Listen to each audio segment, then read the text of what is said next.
It's a great day to talk hockey with Grant McCagg on HabsCast. I guess that's why they call it the blues. Oh, Nelly. Oh, it's foaming up. There we go. Hey, the bubble burst. Come back, kids. Couldn't come back. You can only do it so often there, folks. Kids, you kids out there, don't fall behind every game and expect to come back and win. It was I didn't feel it tonight. Jordan, save some of that for the Olympics, everybody. Please. Hey, if there is, I do like to look for silver linings. And if there was one tonight, it was that, hey, maybe the Habs got Jordan. We can look back after, all the Canadians are wearing their gold medals there at the end of the tournament and thank the Montreal Canadiens for getting Jordan Binnington going. Matheson and Demidov, they have to change their stick manufacturers. We can send man to the moon, but we can't make a effing hockey stick that doesn't break. What the hell's going on with that? It's frustrating. Demidov, frig, how many sticks when he goes to shoot? And it's always a good chance, and then kaboom, breaks time and time again. Hey, they weren't crisp tonight. Look, you can't win. You're not going to win every game. You're going to have off nights. It's not easy, and it seems like the Canadians get stuck with this every year, but a long road trip right after Christmas every freaking year. And, they had 5 points up until in 3 games tonight. It just, hey, they didn't have, they weren't crisp. The passing wasn't there. Bolduc, the man, like I tweeted out there, I don't know how he got 60 assists. I don't know how, him and Newhook. Junior hockey tells you the difference between junior hockey and NHL, right?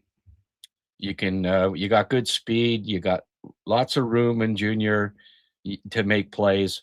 When the checking gets tight, it separates the men from the boys. You find out who's got vision and who doesn't necessarily. And Zachary Bolduc is never going to be a big assist man in the NHL. He just, when he, when he has to make a quick decision on a pass, invariably he doesn't necessarily make the right decision, or it's just not a very good pass. Like, I don't know, why saucer it to Struble over? Why pass it over there at all across the blue line like that? Logan Mailloux. I'm starting to, people again. Time will tell, but everybody jumping on the Zach Bolduc bandwagon that first week. It looks silly now, doesn't it? Like, you got to give it. It's a firm lesson in you don't judge a trade the first week after the friggin' trade's made. You wait a few years, and we'll look back at this. We'll revisit this 3 to 5 years and see. But I don't know. I'm starting to get a sneaking suspicion that at the end of the day, the Blues may end up winning that trade. Did you notice Logan Mailloux making a lot of mistakes tonight? Maybe one. Like, this narrative that the media started, and then it always gets repeated, and it becomes the narrative that Logan Mailloux is just dumb and can't think the game. It's only, and I keep repeating it, it only is a matter of him getting experience. I really believe that. You don't play 100 games in junior hockey, 100 games in the AHL, and then play defense in the NHL and be expected to just have it figured out. It takes time, experience. Doug Armstrong's no dummy. He knows, and they're throwing him in the fire. Yeah, he's minus 20 or whatever this year. You watch. As it goes along here, Mailloux will just get more and more comfortable. In a couple of years' time, he'll be playing 15 to 20 minutes and be I still think a second pairing NHL defenseman. We'll see, but will Zach Bolduc be a top 6 winger? I don't see it.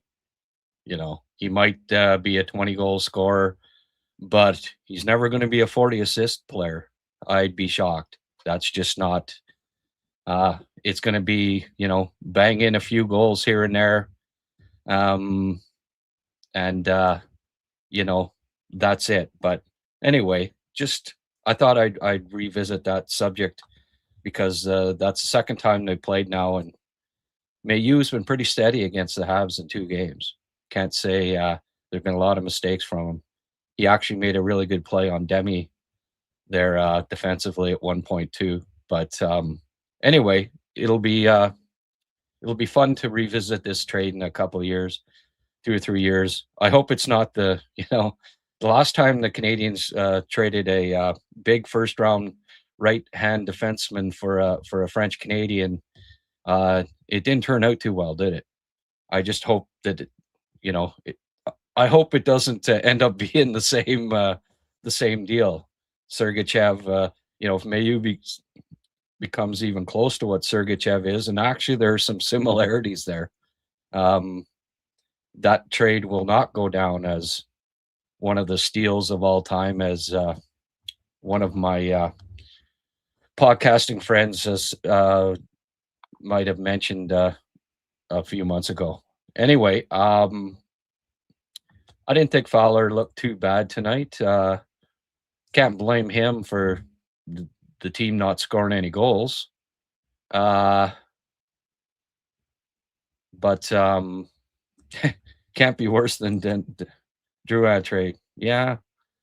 Well, Drouin had a couple of 50 point seasons, did he not? We haven't got any 50-point seasons from Bolduc yet. And Sergachev, let's not forget, he wasn't an instant star in Tampa either. He played third pairing for first 2 or 3 years, so we'll see. But I don't know. I have a funny feeling that all that early hype about what a steal Montreal got, it might turn out to be the other way around, folks. We'll see. But anyway, that's why you don't judge a trade the first week of the trade. It was silly. Oh, Bolduc has 3 goals. He's going to score 100, Anyway, Texier, Bolduc had a great chance. Geez, Cappy set him up, and Binnington robbed him there. You got to give some kudos to Binnington. He was really solid tonight. Sammy saying worried about tomorrow's game as Habs have looked completely out of gas. They can't hit the net and just are not connecting. Yeah. Well, typically when you've got a game like that, it's a one and done. I hope so. I think they're just a little off. I don't know if they had the rookie dinner last night. It looked like they did, but or the night before. But hey, they're doing a lot of traveling around. It's not easy. Right after Christmas, we'll give them a bit of a mulligan on this one. Germain's here, obviously. Germain gifted out 5 more HabsCast memberships. Thanks, buddy. That's really appreciated. Let's support Grant and Habs every day of the week and twice on Sundays. Quoting Liam here. There you go. Thanks for the gifting out some memberships. It's building, eh? I don't know how many memberships most hockey podcasts have, but I'm sure, given that we've only been at this 3-4 months, the numbers are pretty impressive. So I really appreciate that. And Sheldon, people, thank you for the $5 donation there, my friend. People jumping on and off bandwagons is what a lot of fans do way too early, folks. Oh yeah, frig. This game was coming. They can't, you know, they can't be on every friggin' night. Unless you're the Colorado Avalanche, you're gonna have the odd stinker.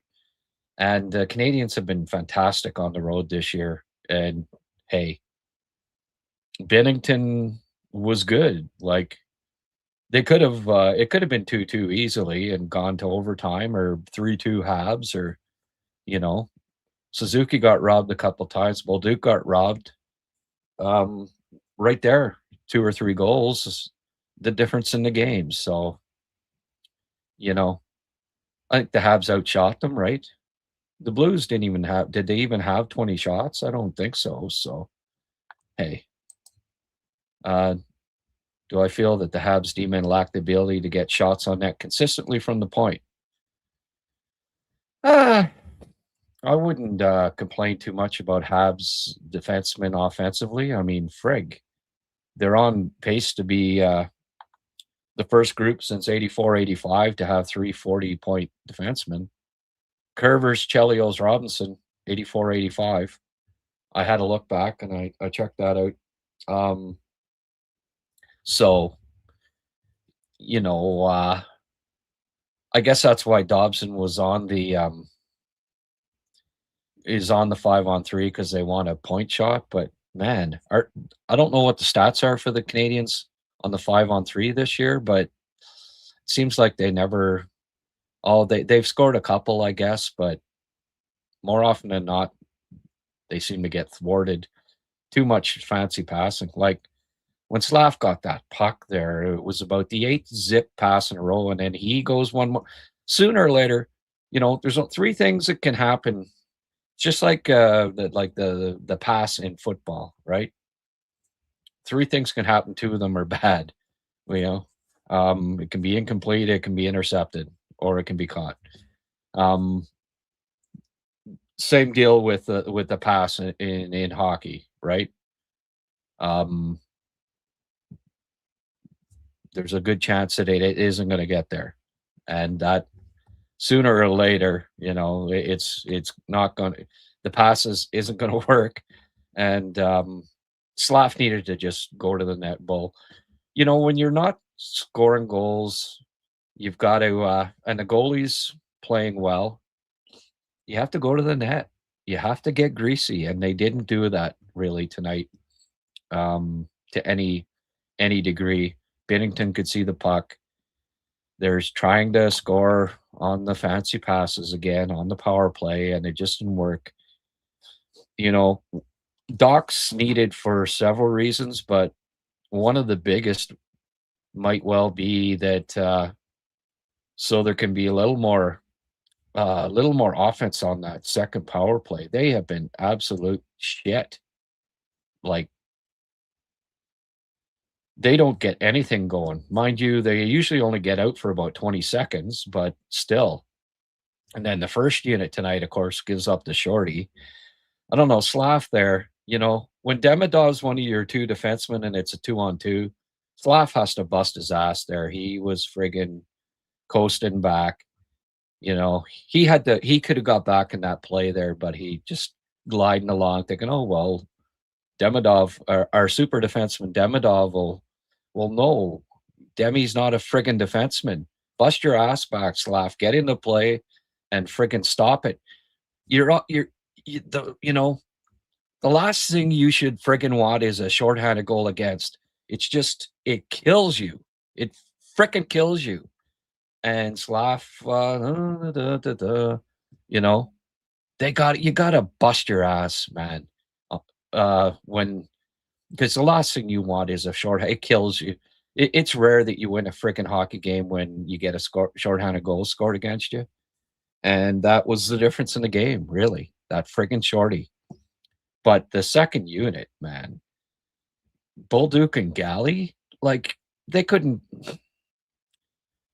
pass, they couldn't pass in a Pee-wee game. Like, it's just, what do you got those 2 guys on the friggin' power play for? You know, Cappy's got a good shot, but you got those guys to pass it to him. Like it's just not the right mix. Get Doc back in there, then at least you'll have some sort of semblance of offense.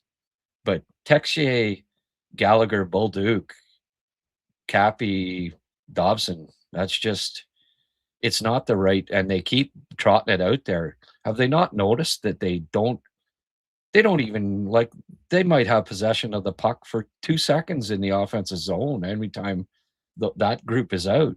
That's got to be changed. I don't care who you put out there. I'd put Beck out there.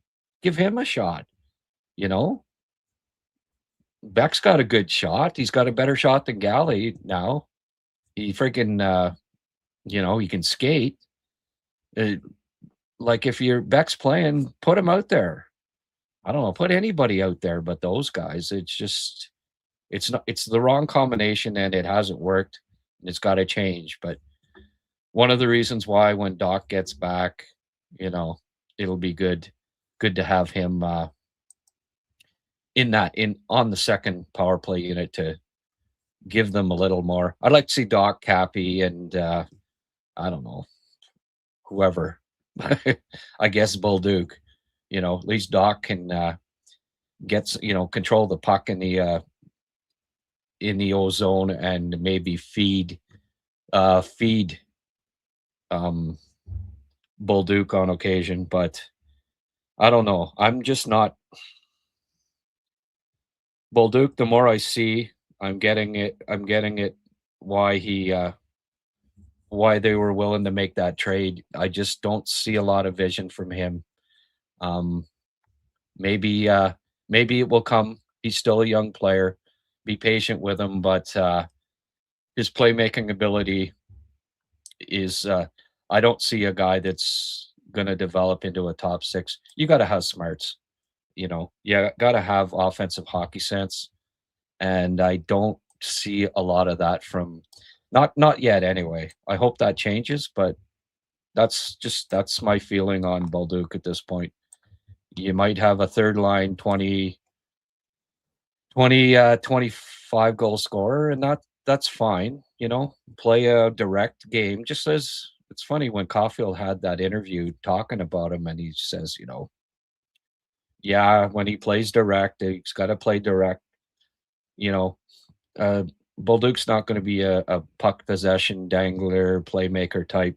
It's got to be forecheck hard, body check, go to scoring area, get your good shot off, score some goals.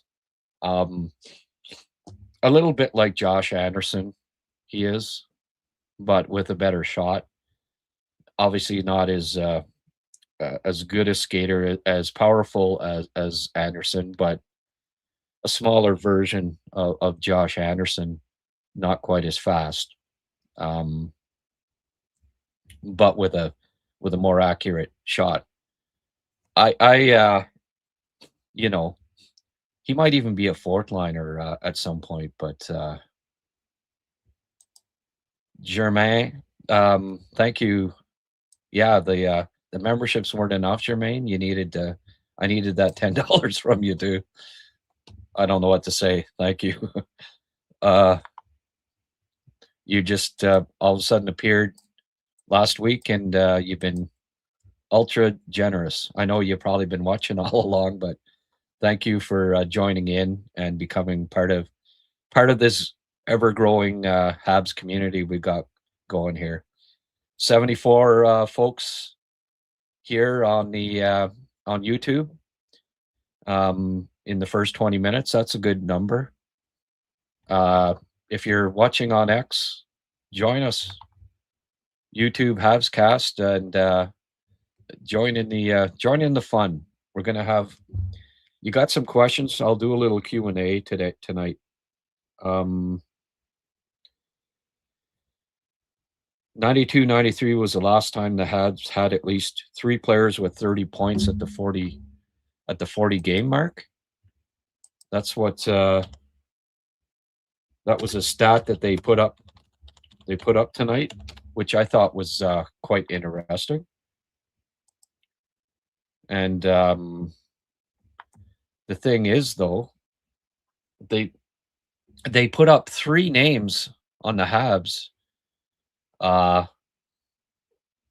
If I'm not mistaken, the graphic had like Caulfield, Suzuki, and Hudson, did it not?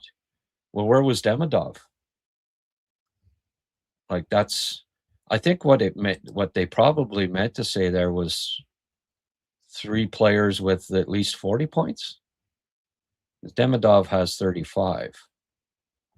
I'm not sure. I think there was an error on that graphic, but it probably, what they probably meant to say was at least 3 players with 40 points at the halfway mark. The 40 game mark, and it's Hudson, Suzuki, and Caulfield.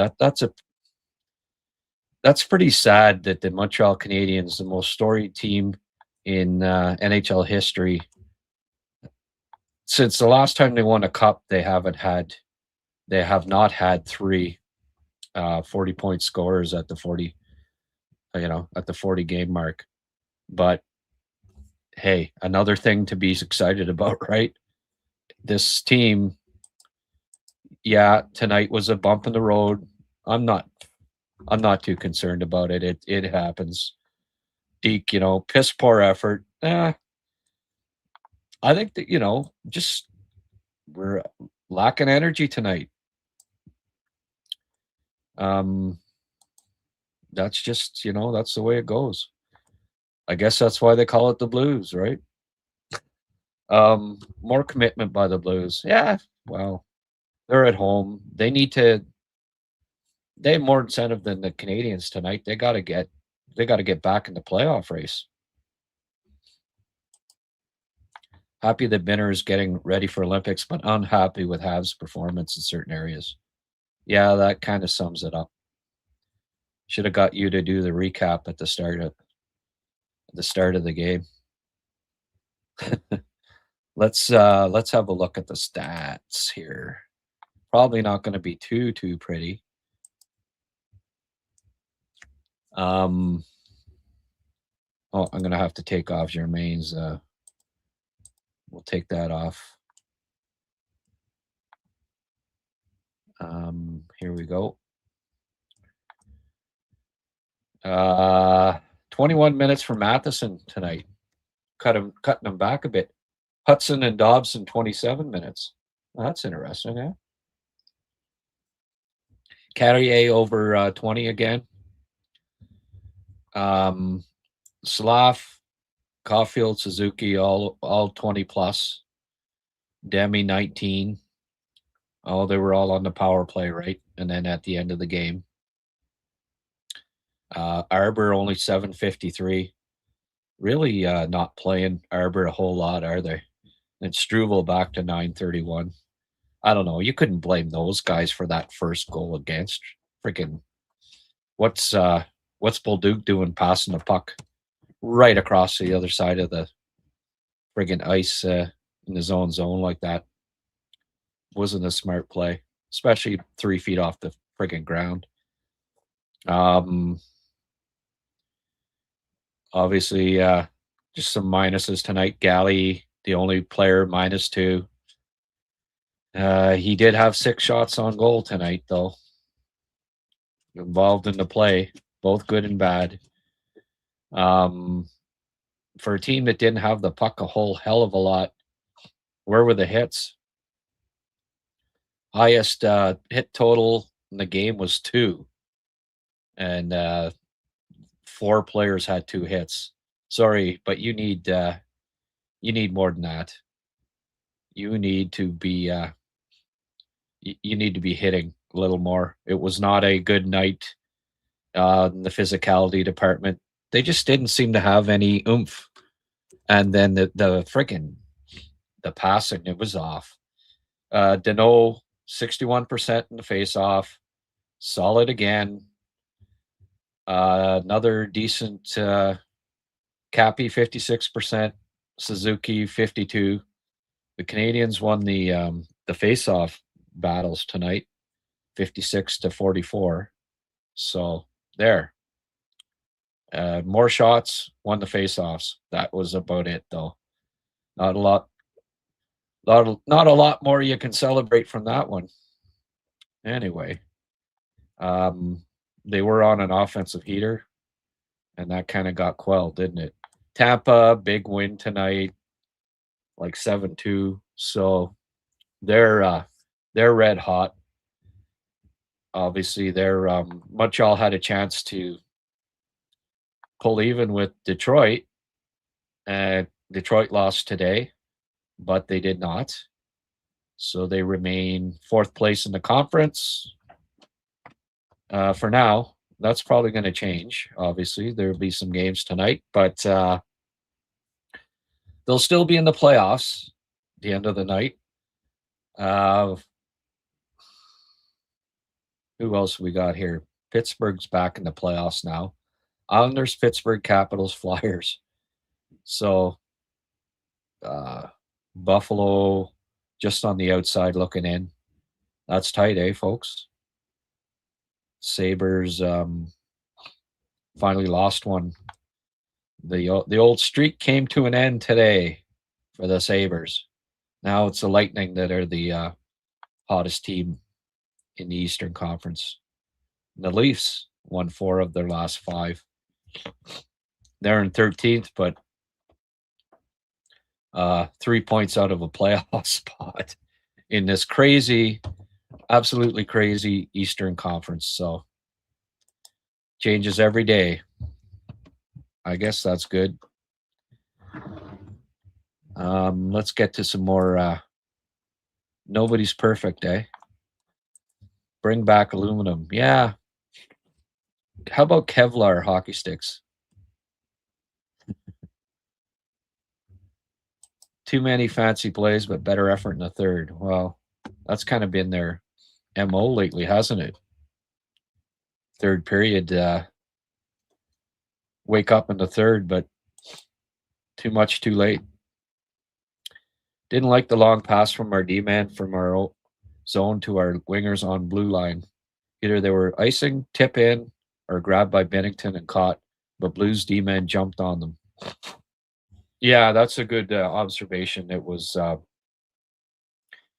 but, you know, also you got to say that, like, there's got to be better support from the, one of the reasons why they were doing that was because the forwards weren't coming back and supporting the defensemen, right? Like, they have to pass it somewhere. And, you know, a bit of a combination of both. Okay, what the hell is this? Oh, boy. Paul, Bonane, brother Grant. Yeah. I love the maroon, the purple. Thank you, my friend. Paul and I were texting a bit today. He's been in the habit of when the Habs get down, kind of sending a, you know, frig, they're done tonight type of text, and then they end up coming back, right? And he sent one, says, I'd say that, but I'm not going to tonight. I said, oh no, say it. Don't jinx it. Complain. And no, he blew it there tonight, Paul. You should have just sent your complaint after it was 2-0. Your fault that they lost tonight. Anyway, thank you, Paul Antoniadis. Is that for, did you catch the start there? My Elton John impersonation? Is that why? Yeah, people send money for me not to sing. Is that might be the best approach? Oh no, actually, I used to be a karaoke star. One of my many talents. Habs had 0 jump from the jump of this game. Yepers. Way too much negativity here, folks. People have to calm down. Yeah. Well, hey, when you get shut out, right? People are always going to be a little bit worked up, but they're not. They weren't going 82-0 this year, folks. I wish it would happen, but that's just not not hockey, especially in these parity days, right? You see how close the standings are. Um, anyway, I uh, I was not expecting a comeback. 3 straight games, or two out of the last three, and then again tonight. I was wrong the first two times. Today I was right. So there's that. Binnington was 3 goals better than expected. Yeah.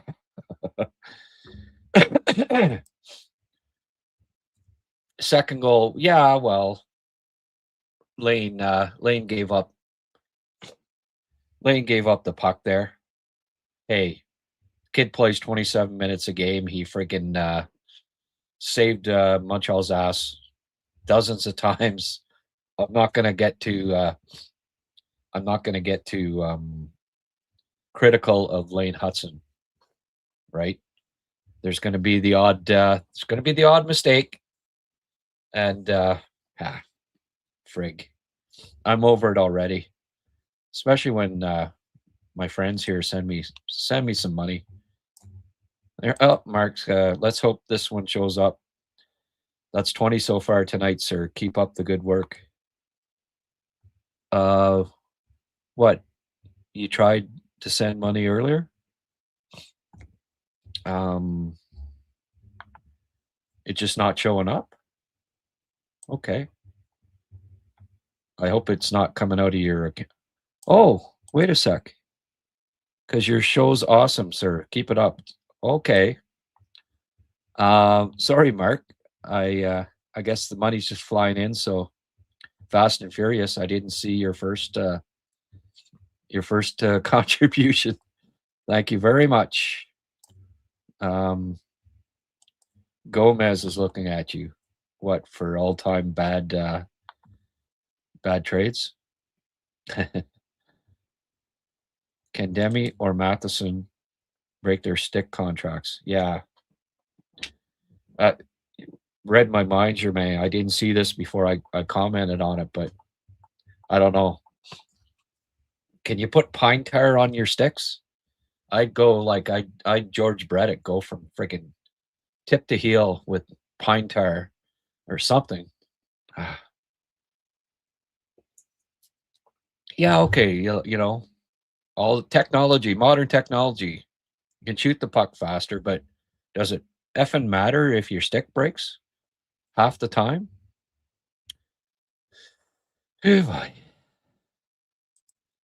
Fowler played solid. Yeah, I thought Fowler was okay.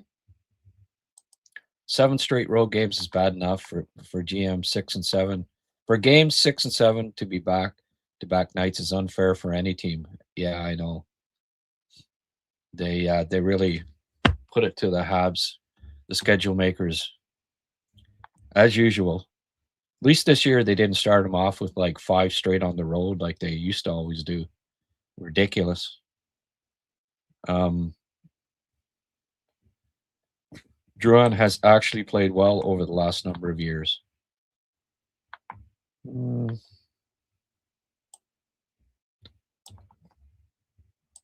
don't know. Has he played any better than he did in Montreal? He was just such a lightning rod in Montreal. Expected to, you know, like he had a 53-point season in Montreal, and right, which wasn't bad, but there was so much friggin' pressure on him. And his best season is playing with McKinnon. He got 56, so I guess you could call it better. But if he'd have had McKinnon in Montreal, he'd have probably got 70. Just there was such high expectations for him, right? And his first 2 years in Montreal weren't that bad. But again, the media, just the storm, you know. Sergachev goes to Tampa. They win cups. They try freaking Drouin at center, which was a completely stupid idea. Oh, man. Bergie couldn't trade for a friggin' oh, now what's going on? Did this happen again? Germain. Okay. All right, you win the prize tonight, Germain. Again.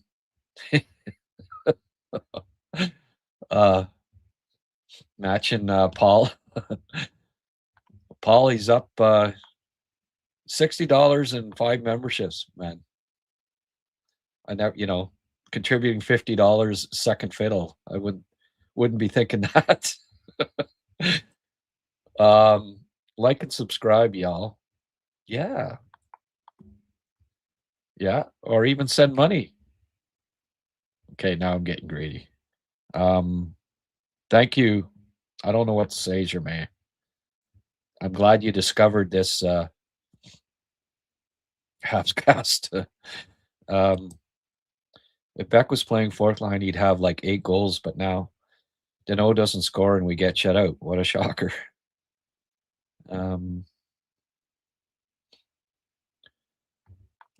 Yeah.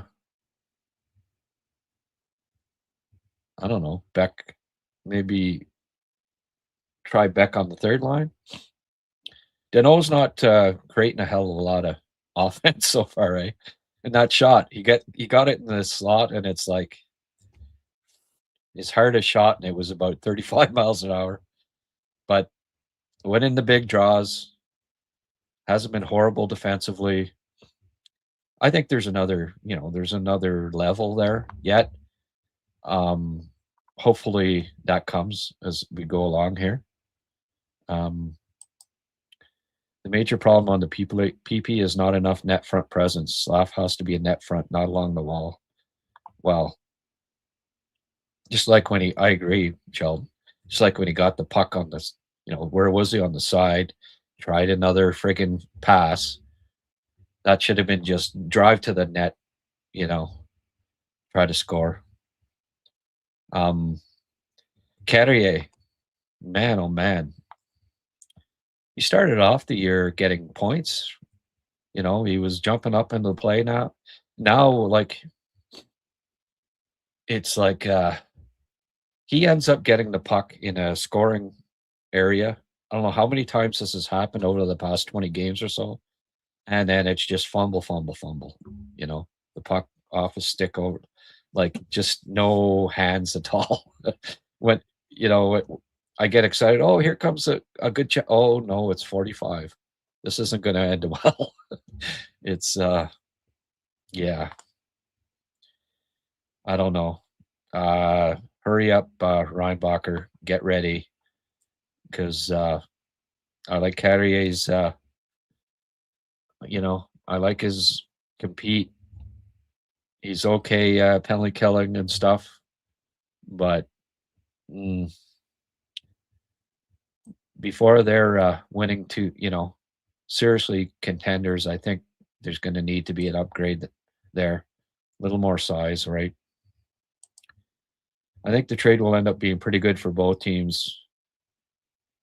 I think he will be a fine middle six winger. Do you see him being ahead of Hage or Zhirowski down the road? Caulfield, Demidov, Slavkovsky. It's bottom 6.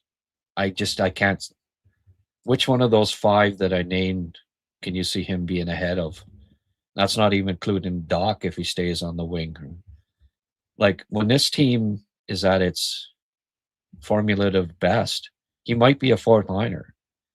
And that's not a knock on him. It's just, it's credit to just how much, how good this lineup is going to be in a couple of years when the young guys are ready, the good prospects.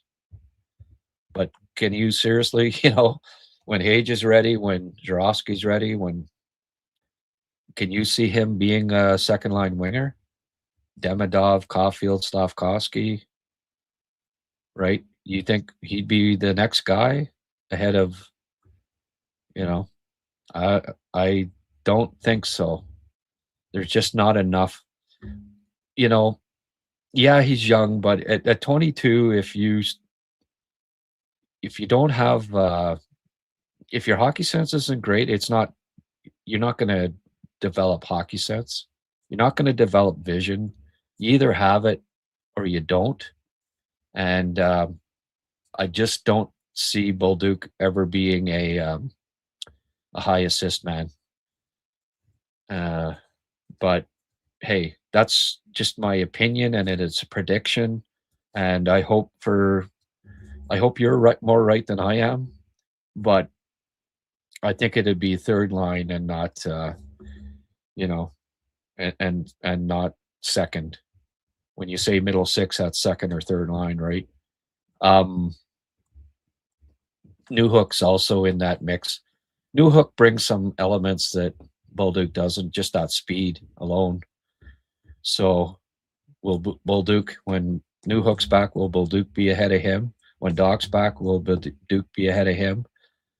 If Doc plays on the wing.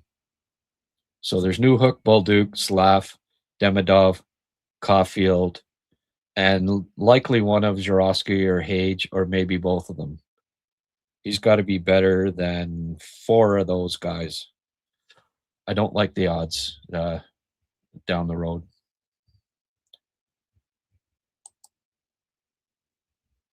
Fowler was good and gave the Habs a chance to come back. Yes, he did. Did the team party too hard after? So, yeah, yeah. Well, I was like, they played tonight like they had the rookie dinner. Uh, but I'm sure they already had that, right? I'm pretty sure that they did.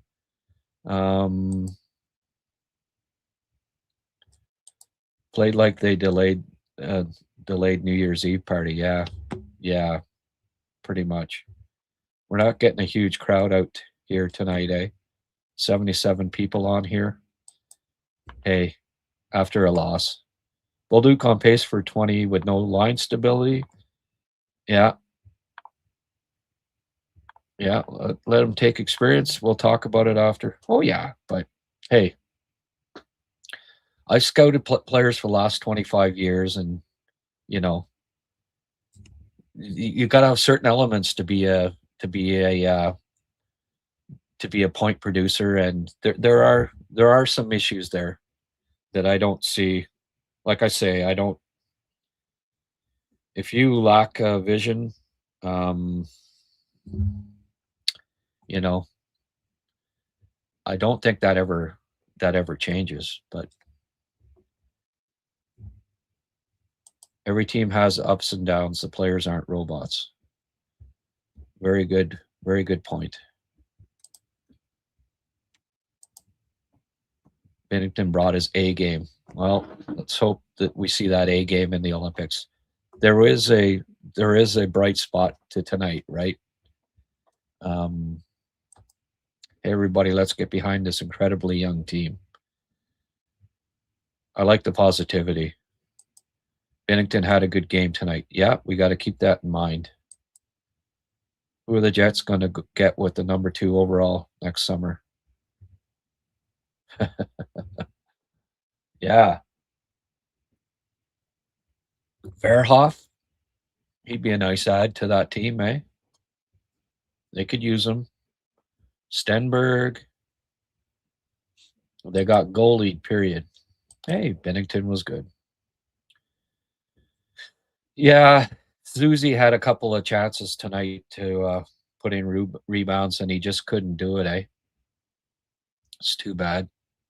When everyone is healthy, Gallagher will be out of the lineup, right? It's painful to watch, and this was one of his better games. Yeah.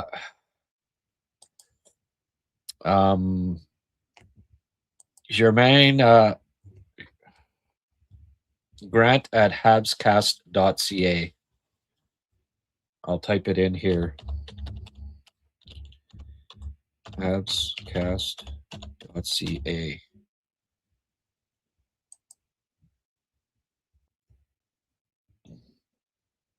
send me an email. I want to give you, least I can do is give you a subscription to my Patreon page too. The major problem on the power play is not enough net front. Yeah. Yep. I agree. When everyone is healthy, Gallagher will be out of the lineup. Oh, we already had that one. Sorry about that. I was hoping that Demi and Lane would be able to make up for the goal scored against them. Yeah. Hey, just it didn't work tonight. It's not every night you're going to pull a rabbit out of the hat. It just sooner or later it doesn't happen, and that's hockey. Perfect example. Yeah, when Demi had a one-timer, Slav was along the wall, nobody was in front. Very simple. Yeah, and I mean, when Slav's along the wall, somebody else go to the front of the net, right? Team's missing too many big guys. Doc, Line, Anderson, Gooley are all big dudes, all with offensive upside. I don't know about the Anderson offensive upside part, but yeah. Teammate missing slowpoke Line. Beck was playing Fort Line. He'd have like, oh yeah, okay, we had that one. Arbor, the net front presence. Yeah. Okay. I bet Beck would have more goals than Deneau has shots by now.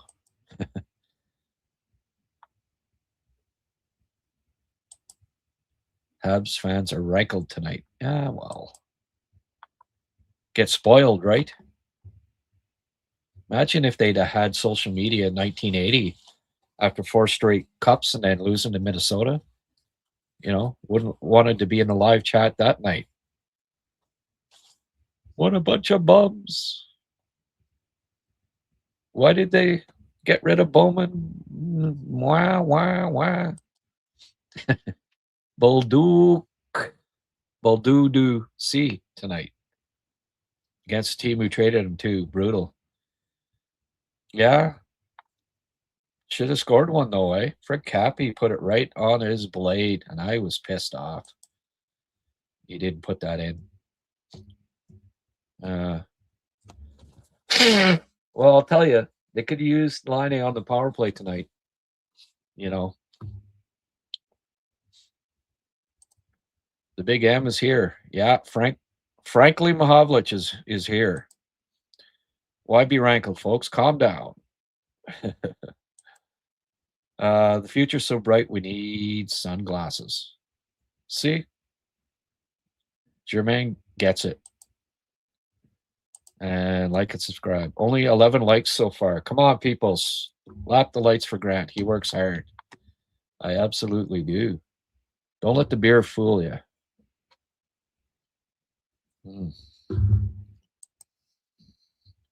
Carlo, in today's hockey, we don't see a lot of slap shots for any team.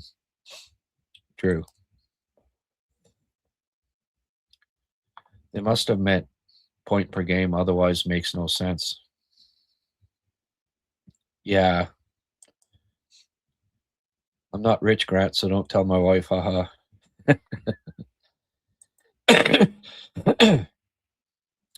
Yeah. So did the stat not say 30 points? And I find it hard to believe that it's, you know, Canadians had some high scoring players in the late 90s, like when Turgeon and Danfus Bellows. Did they not have 3 30-point scorers at the halfway mark? Like, I'd be surprised if I think what they meant to say was 3 40-point scorers. Now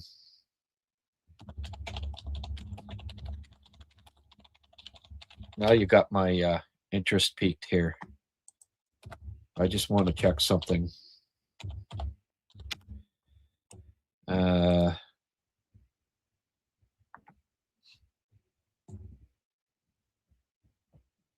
Yeah.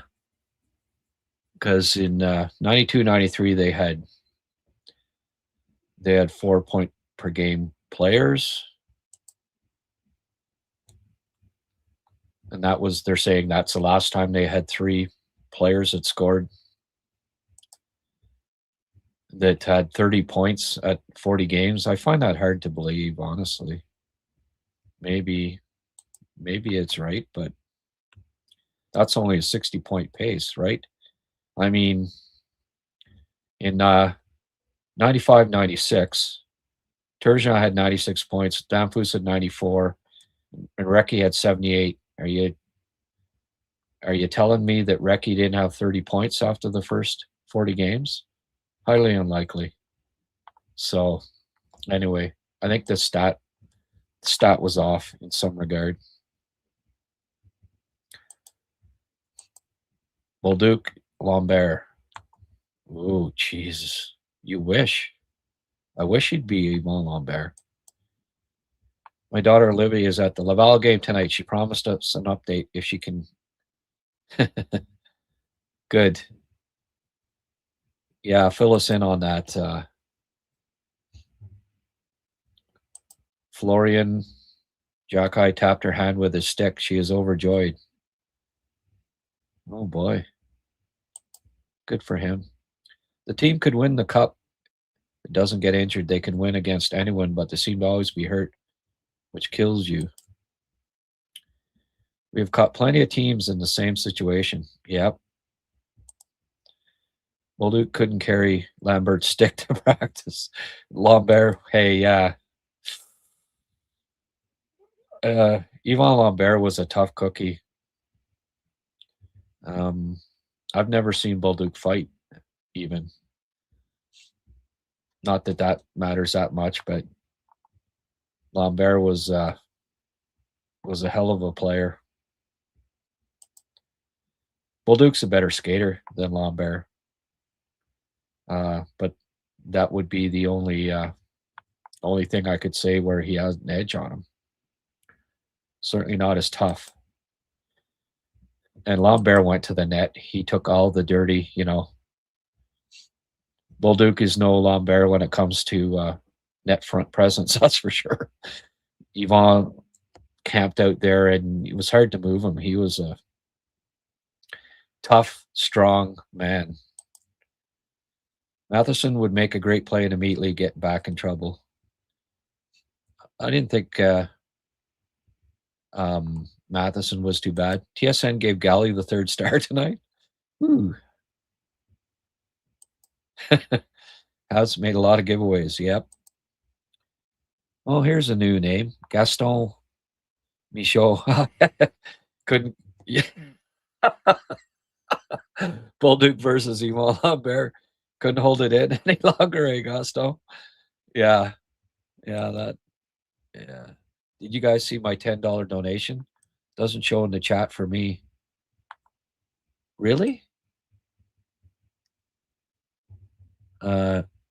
Germain 10. I didn't see it. Sheldon says he sees it, but I don't. That's weird.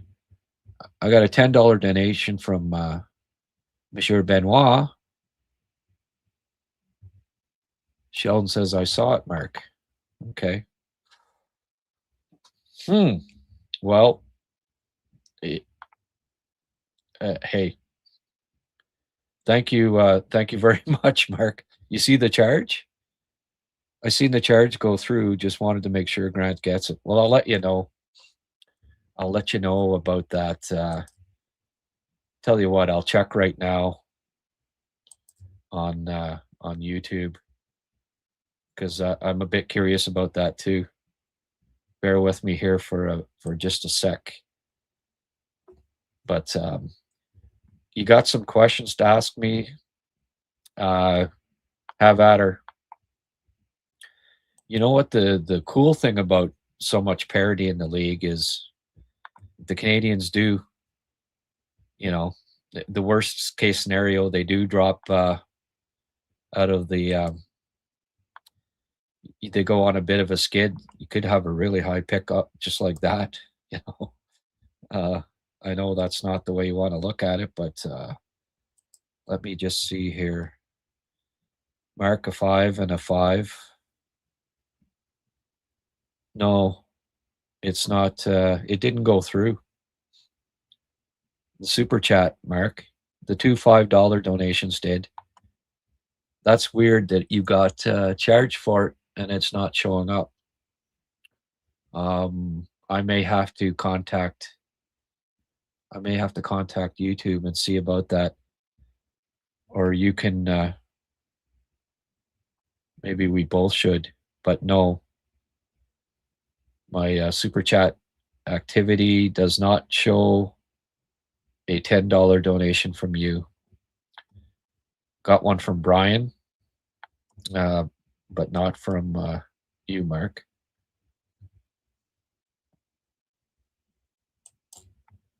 Okay, let's go back here.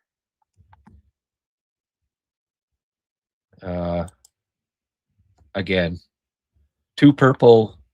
That's a new record. 2 purple donations in the same day. Happy New Year indeed. And I got your text there.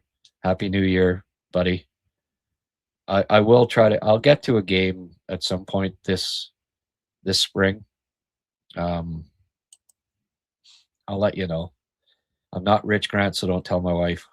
Oh, geez, you come across as being rich. I won't. Guaranteed that I won't tell your wife. They must have meant point. Yeah. Oh, okay. Let's get down here.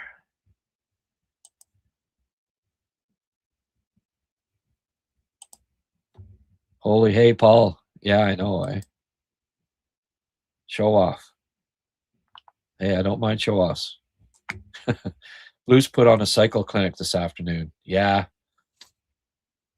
Yeah, you got an idea there, eh? Like Snuggerud, you know, like there was a reason why they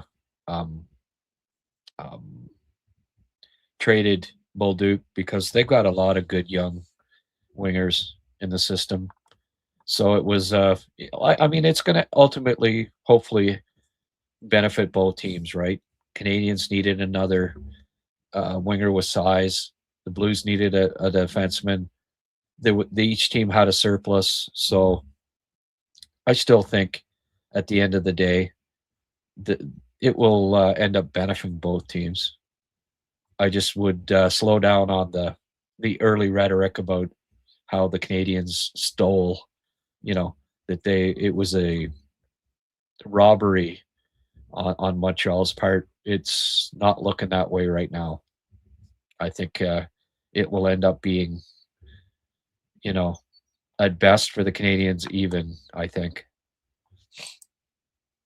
Murray did that a couple times with Demi and Deneau. What did he do? I must have missed. Why not put Deneau out for a quick face-off at key moments? Get him off the ice and put Susie in. Oh, they did do that.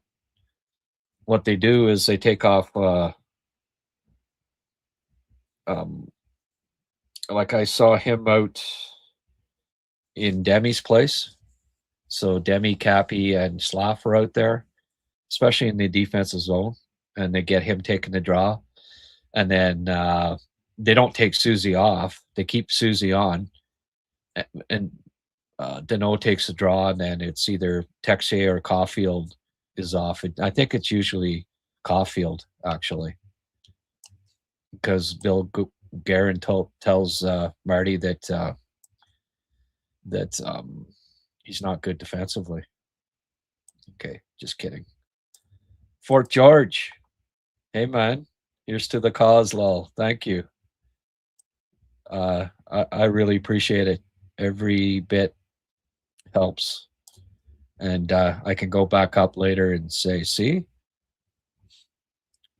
Tina, I had to do a show.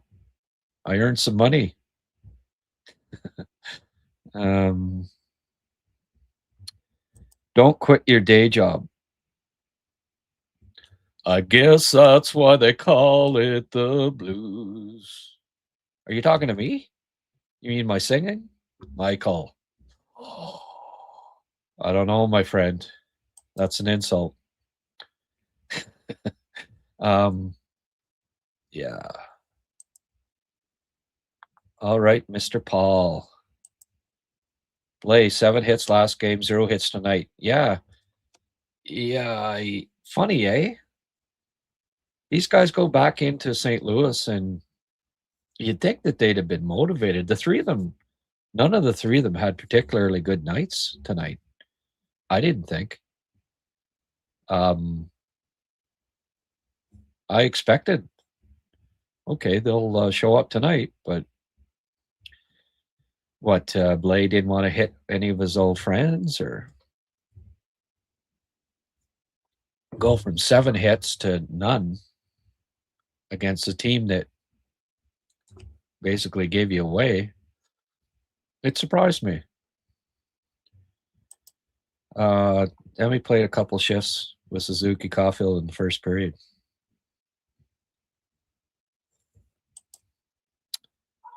Shutout after scoring 7. Yeah, that's often the way it goes. 3.5, averaging 3.5 goals per game the last 2 games. That's not too bad. I can get that way myself. Okay, I forget.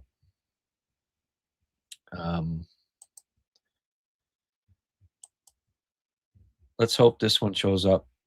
That's 20 so far tonight. Thanks, Mark. Again, I don't know what happened there. And it's weird that Sheldon can see it, but no one else can. Maybe you send it to Sheldon. I feel like both teams lost the trade. That's a good one. Credit where credit is due. St. Louis played a solid checking trap game, and Habs played right into their hands. Easiest shutout Binnington has ever had. I don't know. Binnington needs more credit than that. He played pretty well tonight. He saved 3 or 4 nice saves. Rod Bolduc for sure.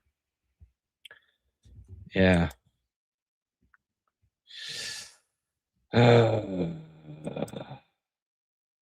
can't win them all. Bounce back tomorrow.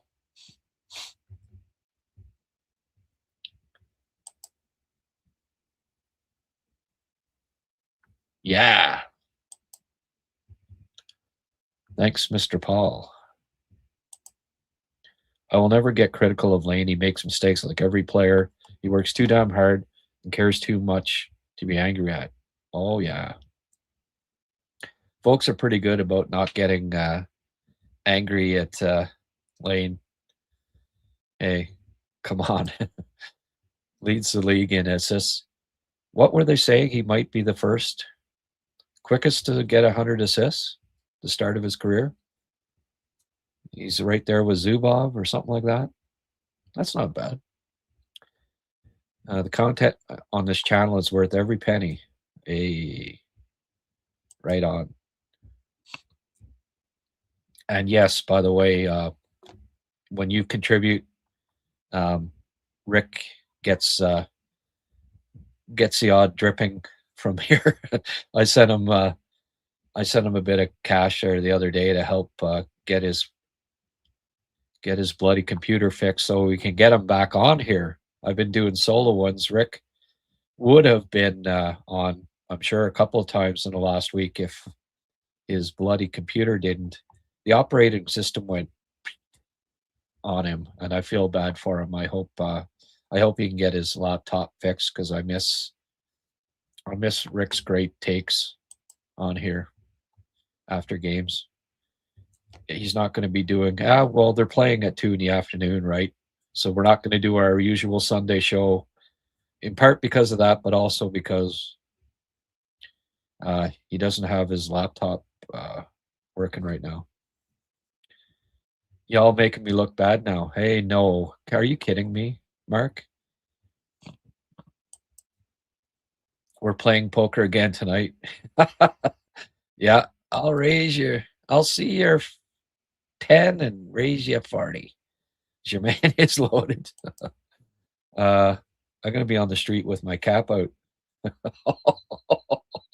Now you're making me feel bad. Chat member should score like Durant playing with McKinnon. The old Sergachev trade. Cool guy. Is this our English friend? I hadn't seen you for a while, cool guy. I hope everything's cool. Had a Merry Christmas. Durant is just not what people thought. Yeah. Break out the wooden Sherwood PMP 50-30. Had a couple of those in my day. Yofa, or no, what, Coho. Canadian. Geez. I tried a bunch. I even had a Sherbrooke at one point. Remember the Sherbrooke hockey stick? The Sherwood PMP 50-30, I think, was the most popular, though. You saw more people with those back in the day.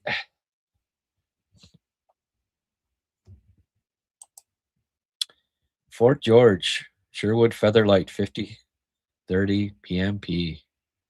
Absolutely. Have a drink on Mr. Paul and I, Grant. Yeah, we'll do.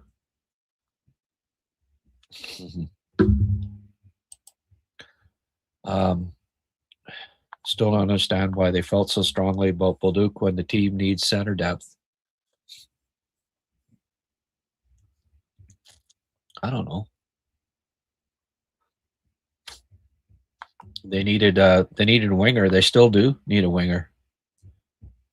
More so than they need a center right now, as far as I'm concerned.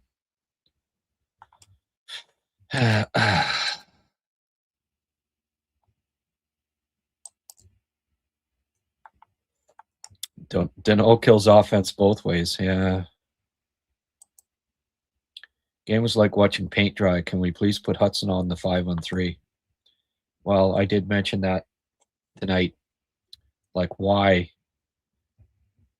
Oh, please don't tell me that this is Jermaine again. What? You had your cap out already, Jermaine? Are you on the street right now with your laptop and your cap? Man, oh man. I'm telling your wife. Okay. That's it. No mas. That's good for tonight, Jermaine. You're making me feel guilty. Thank you, though. I really appreciate it. You win the internet tonight. I don't think anyone's going to top that. Even Richman Paul. All right, let's get back down here.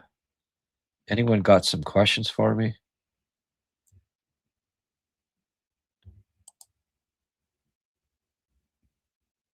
Maybe the Hab players are saving the energy for Dallas because of their last butt kicking.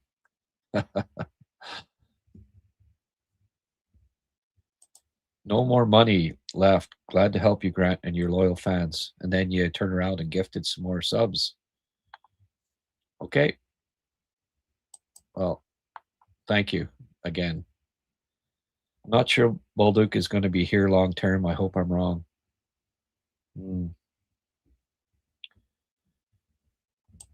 Hockey IQ is what Bolduc is missing.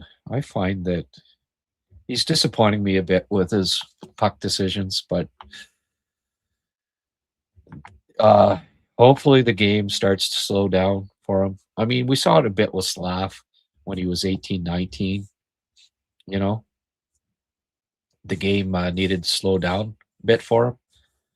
But at the time you're 22, I mean, I don't think there's a huge amount of improvement that can be made as far as his playmaking at this level goes. But we've seen an improvement with no hook from 22 to 24, right?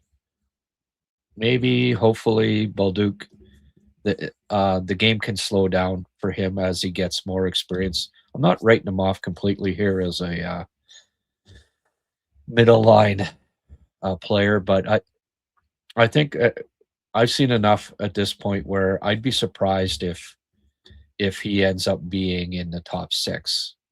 Um,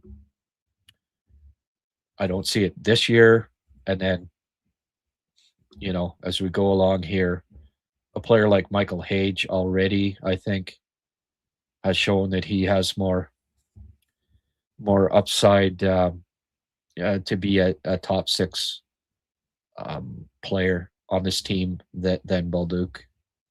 Then Jarosky will be coming along. As Sheldon says, if you don't have high IQ by early 20s, you will never have it. No, he's never going to be a high hockey IQ. I just hope it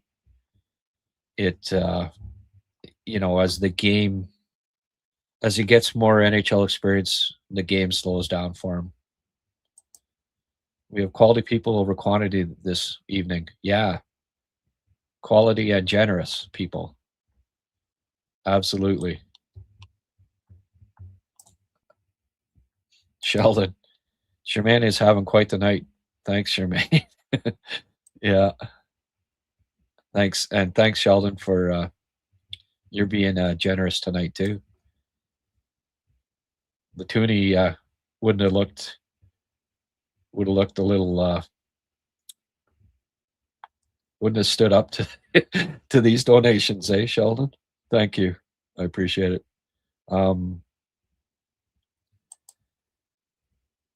Thankfully, we didn't have social media back in the 80s.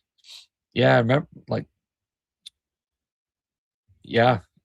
Owen Beck's the social media god, eh? Social media Beck. Yeah. Just kidding there. Autocorrect, right? Social media Beck. This isn't the 70s with Robson net front. Ooh. Yeah, I remember when that's true, eh? Scotty used to send Larry right to the front of the net. I think he had little better hands than Arber, though. Bartman, don't forget to smash that like button, folks. Yeah, we haven't got up to 100. We have 82 people tuning in. Join the fun, folks. Grant, I think Hughes will trade Bolduc during the summer and get a good return, especially if he gets 20. You're right, he is a third-line player here and easily a second-line player on average team. Thanks, Carlo. As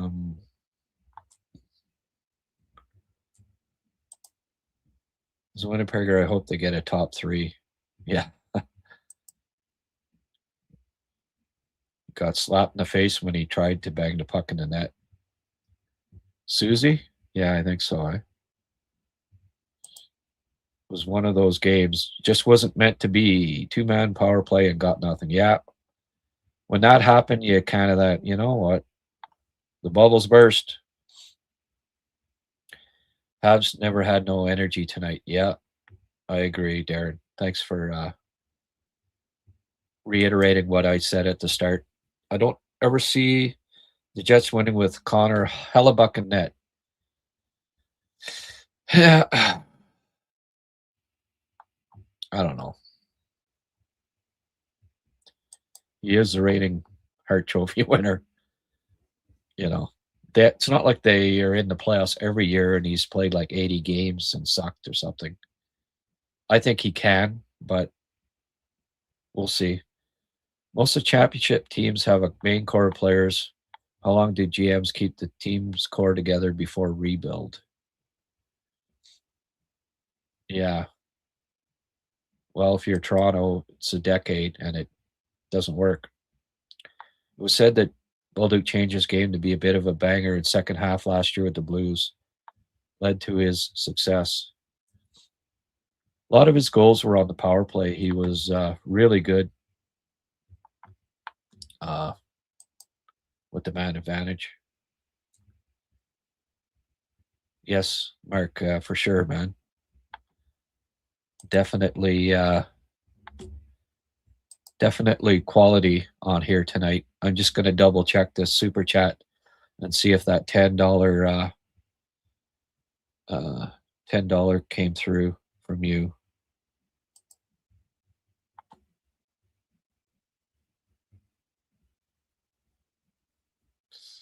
No, it's not showing it. 15, 65, 70, 120, 130, $140 in, and then that's not even counting subs. Holy frig, guys. Good start to the year. So much for it slowing down. And this after a loss. Excellent. One thing I've noticed is Cole is not taking one-timers from his office on the power play. Yeah, I know, eh? Yeah. Hey, everybody, Grant needs your support, especially after a Habs loss. Let's get behind him, eh? Well, you definitely got behind me. I appreciate it. Big time. Goalies were a lot skinnier equipment back in the day. Looked like stick man. Yeah, there was lot more room too, right? A lot more open net. Almost look like soccer nets now. But yeah, he's not getting many shots off on the power play, is he? I wish they'd have shot more. Put a guy 5-on-3. They never seem to put anybody in front of the net. And I guess you think, well, there should be 2 open men. Pass it till you get a really good scoring chance. But geez, you can't win them all. St. Louis played a good playoff game type. Their goalie was great. Good news for Team Canada. Yeah, that's what I was saying, Nas. That should have saved some of that for. Remember, Rob Ray knocked out that fan. I went out to the pub yesterday for first pint actually, and at a pub for a couple of weeks, and they were playing the I don't know what it was, but one of those TSN top 10 things, and that was one of the just feeding it to the guy that was like, why would you go over to the bench, right? He's right there, and he's feeding them, and the ref comes over, and instead of trying to stop Rob Ray, it's the linesman like grabs the guy too, like like I was saying to the fellow beside me, like, man, times have changed, eh? Rob Ray would be suspended for who knows how long now, and you know, like that fan, the football player or was it football player? Yeah, Metcalf. That just touched the guy, and he gets a suspension, right? Rob Ray just feeding it to the guy, and he probably got a promotion.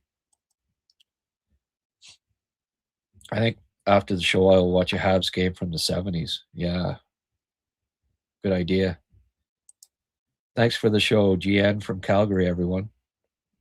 Yeah, let us know where you're from if you haven't before. That was cool the other day when people mention where they're all from. Somebody from Greece, a couple from Australia, all over the map. It's kind of cool. All over Canada. It's not just Montrealers, that's for sure. As far as the let's get an update on Laval here. Tied 1-1 end of the first. You see the other night they had 19. Utica, who was in last place, had like 19 shots in the first period against. It's like, what's going on? Hey, Tyler Thorpe with another assist. Good. You watch next year. Torpedo will be really good. Nice to see Davidson back, getting a couple goals. He got the game winner last game. Did I get another $5 donation here?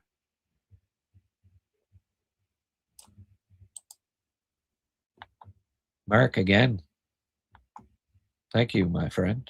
Would love to hear some personal hockey stories that marked you in life. Personal in what way, Mark?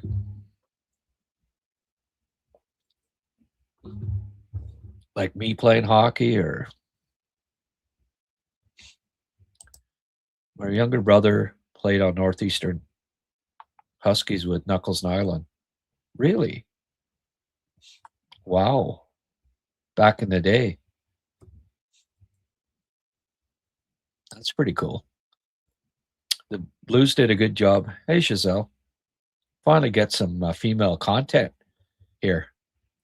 They look tired. The Blues did a good job tying them up, and Binner seems to have had their number. I think he was in the net the last time they lost to St. Louis. Interesting fact brought up. Thanks, Giselle. That's good points. Interesting fact brought up tonight. Jordan Binnington's last shutout was January 3rd, 2025, against the Ottawa Senators. So here's hoping that next January 3rd, a Canadian team, if a Canadian team's booked, scheduled to play against St. Louis on January 3rd next year, they better hope that Binnington's the backup for that one. Eric, back from my trip. Hope you enjoyed your holidays and New Year. How about that Hudson guy, eh? Pretty good, if I do say so myself. Yep. Maybe not on that power play shorthanded goal, but other than that, yeah, not a bad player. There's always room in the top six of any team. Question is, can any player rise and steal that spot? Good point. Between Caulfield, Slav, Demidov, Hage, and Zerowski, no space in the top six. No, that's not condemning him by any means. There's no room for a lot of good prospects and players in the top six. Montreal down the road. Would the team be looking at the stick problem? I hope so. Yeah.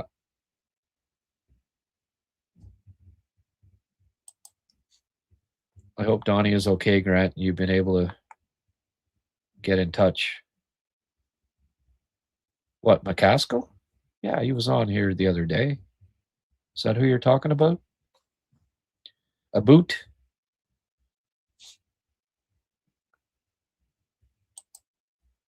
Bolduc ends up only being a third liner. That's also needed. Gallagher, Deneau, or bottom sixers that won't be long for the Habs. Yeah. Yeah. I think more Emil, again, when I name like Doc Newhook, is he going to be better than Doc and Newhook? I don't know. Yeah, I think it's more third line, might be on the fourth line at times, but that's on a good friggin' team, right? Second line, I don't see it. Not unless there's a bunch of injuries. And even then, it might be someone else, but here's hoping I'm wrong. But not necessarily. I mean, if he's a third, fourth liner, it means the Canadians are a very good team, right? There's two ways of looking at it. I hope Reinbacher gets a few this year with the big club. I also feel if they call him up, they'll not be able to set him down. He'll be that good. Yeah. Yeah, I do hope that they do. They do bring him up here. Because, I mean, Carrier's a little warrior, but need a big warrior. Do you think it would be a good idea to bring Reinbacher a few games? Yes, I do. I said it a month ago. Titan, that's what I was trying to think. I was thinking of my red. I had a red Titan at one point too. Good hockey stick. That one got me a lot of goals, actually.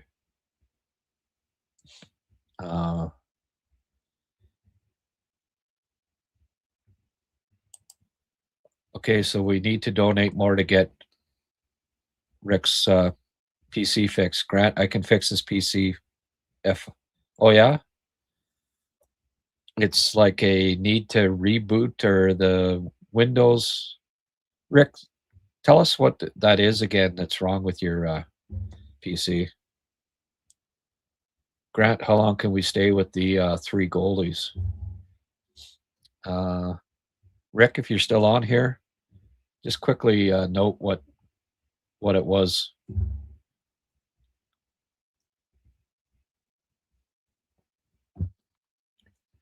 How long can we stay with the three goalies? Yeah, I don't know. I mean, till you have some sort of semblance idea that which are the three, which are the two that should be on the big team, right?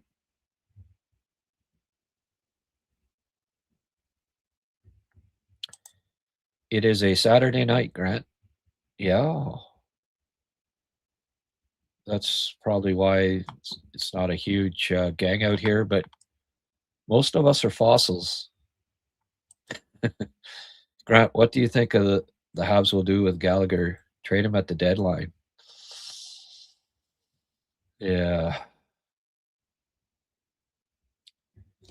I don't think you can trade Gallagher for a couple of reasons. First of all, just the ties there. I think you.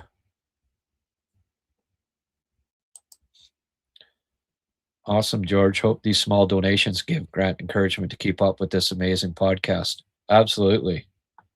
Big time. And thanks for reminding me because I would be remiss not to mention. Oh, geez. Just a sec here. My sponsor. Do I have notes? I got to add the notes every time. Okay. Well, I'll just go off the top of my head here, but Logs End, they have reclaimed wood. Like this was started up in the 90s, I think it was, maybe 2000, where Gord Black, who used to own the Nepean Raiders, actually, which is kind of a cool story. He bought the Nepean Raiders. He had an electric company, but after he retired from that, he started up this company where they took deadheads from the bottom of the Ottawa River and trimmed away the outside and inside. These were perfectly preserved wood that he made into a wood planking flooring and started a company, Logs End. Yvan Cornway, as you can see here, visited the plant, Couillon, Quebec, just outside of my hometown where I was born, Charleville, Quebec, where the Murray family's from, Frank Finnegan. But Yvan and several players actually, Mike Vernon, Chris Neal, Chris Phillips, all got flooring done at their homes from Logs End. But the wood is second to none. The quality is just amazing. What the end product of what you get from these logs that been in the bottom of the Ottawa River since the 1900s, 1800s, and it helps the ecosystem getting these logs out of the river, and at the same time, people get quality flooring. So if anybody is in need of getting some flooring done, it increases the value of your home like tenfold, probably. Well, no, I wouldn't say that. I mean, 10,000. You get $5,000 worth of this flooring at probably $10,000, $15,000. Uh, your home, the value of it increases substantially. Hey, first thing you notice you walk into a home is uh, hardwood flooring if you've got it right. It's just so beautiful, and anyone that might be in the market for it, go to the website logsend.com, www.logsend.com, and check it out. Maybe contact them and see if it might be the route for you to go. And of course, let them know that you saw it on our fine HabsCast, and they'll look after you. Rob, Gord, great gang, all of them, and I truly appreciate them supporting me and being my first major sponsor. It's hopefully it's a start of several, and you folks obviously have kept, you know, till I got sponsorships, you kept me afloat with your great support, both in just viewing and obviously from donations. As you can see tonight, especially, this is the best. This is the most generous people have ever been tonight, and I really appreciate it. It's still a pending transaction. Okay. Good. I'm glad it's pending, Mark, because it didn't go through. They look tired. The Blues did it. Oh, okay. We saw that. Newhook, 313 games.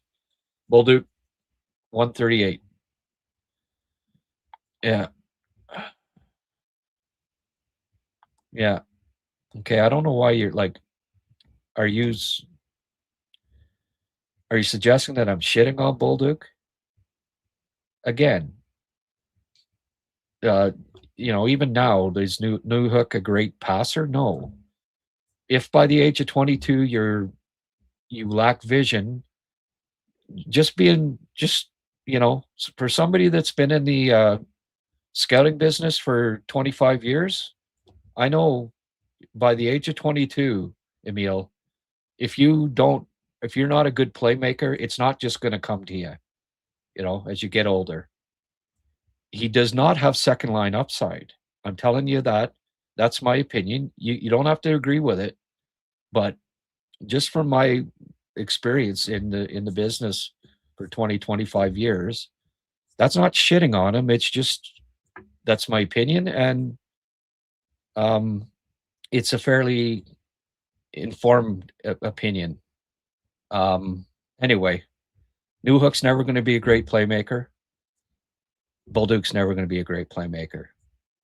I think we've, if by 22 you're not showing that part of your game at the NHL level, I don't care how many games you played, it's not, just like Lane Hutson's never going to have a great shot. He's just not, right?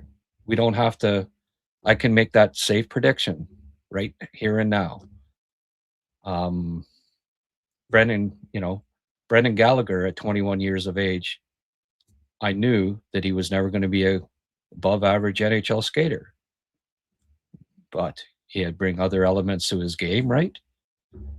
Zach Bolduc, he's going to have to play direct, forechecking, hit hard. He's got a great shot.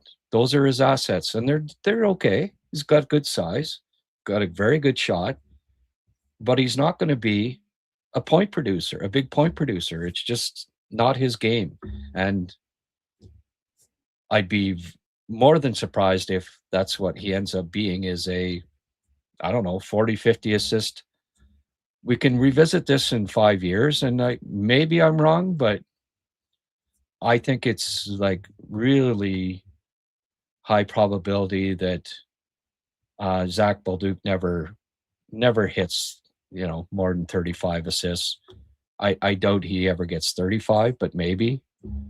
And that, that means what his upside is ultimately on a team. And I've listed all these players. Do you honestly think that 3 years from now he'll be ahead of Hage in the lineup? Like, seriously? That's not what I'm seeing. Anyway, let's get off of that subject. I don't like to keep, people like to keep debating, and obviously we're not going to agree on it. That's fine. Fowler after tonight, 257, 903, best on the team so far. There you go. That's if 903 is the best on the team. There's still room to improve on that front, isn't there? That's for sure. Did you see Malice in the Palace? Ron Artest? Yeah. 5 players rushed the stands to fight with fans. Artest got half the season, though, 40 games or whatever for that, right? Ended up changing his name to Meta World Peace after. Carolina is wearing White Whalers uniforms versus the Avalanche. Oh, are they? Why have they? I like the Hurricane logo that they have. What's that B or whatever? That is ugly. Like that might be the ugliest logo in the league, and they keep. What is it even represent? They've got like a B. Is it a B on their uniform on the front? That's just like I don't mind the Hurricane logo that they have, but what's this new thing that they put out? It's almost like the Marty Brodeur New Jersey Devils uniforms. Like freaking 5-year-old could have came up with that design, but it's Marty Brodeur. Let's use it. Sometimes it ain't broke, don't fix it. I like what I saw from Thorpe in the preseason. Yeah. Did I miss like the hockey stories thing? Did you come up with something else, sir? I won House League All Ontario goalie. Well, I can talk a little bit about. I played defense. I played wing, little center, but mostly right wing. And I wore number 11. Actually, was what I usually got. We spent summers at a cottage where there were like no kids my age, and I did not get a hell of a lot of exercise in the summer. My parents, worked in Renfrew. Our cottage was on the Quebec side, so they'd freaking go off to work, come back at home at night, travel back, and they just would have been too tuckered out to be like taking me to ball and all that. Even though I'd have loved to play baseball in the summer, but come fall every year, I mean, I was naturally just a little chunky when I was a kid anyway. But I'd be out of shape. I wouldn't be in very good shape, and go to all-star camp and invariably get cut every year because I didn't really do a lot of cardio other than some swimming.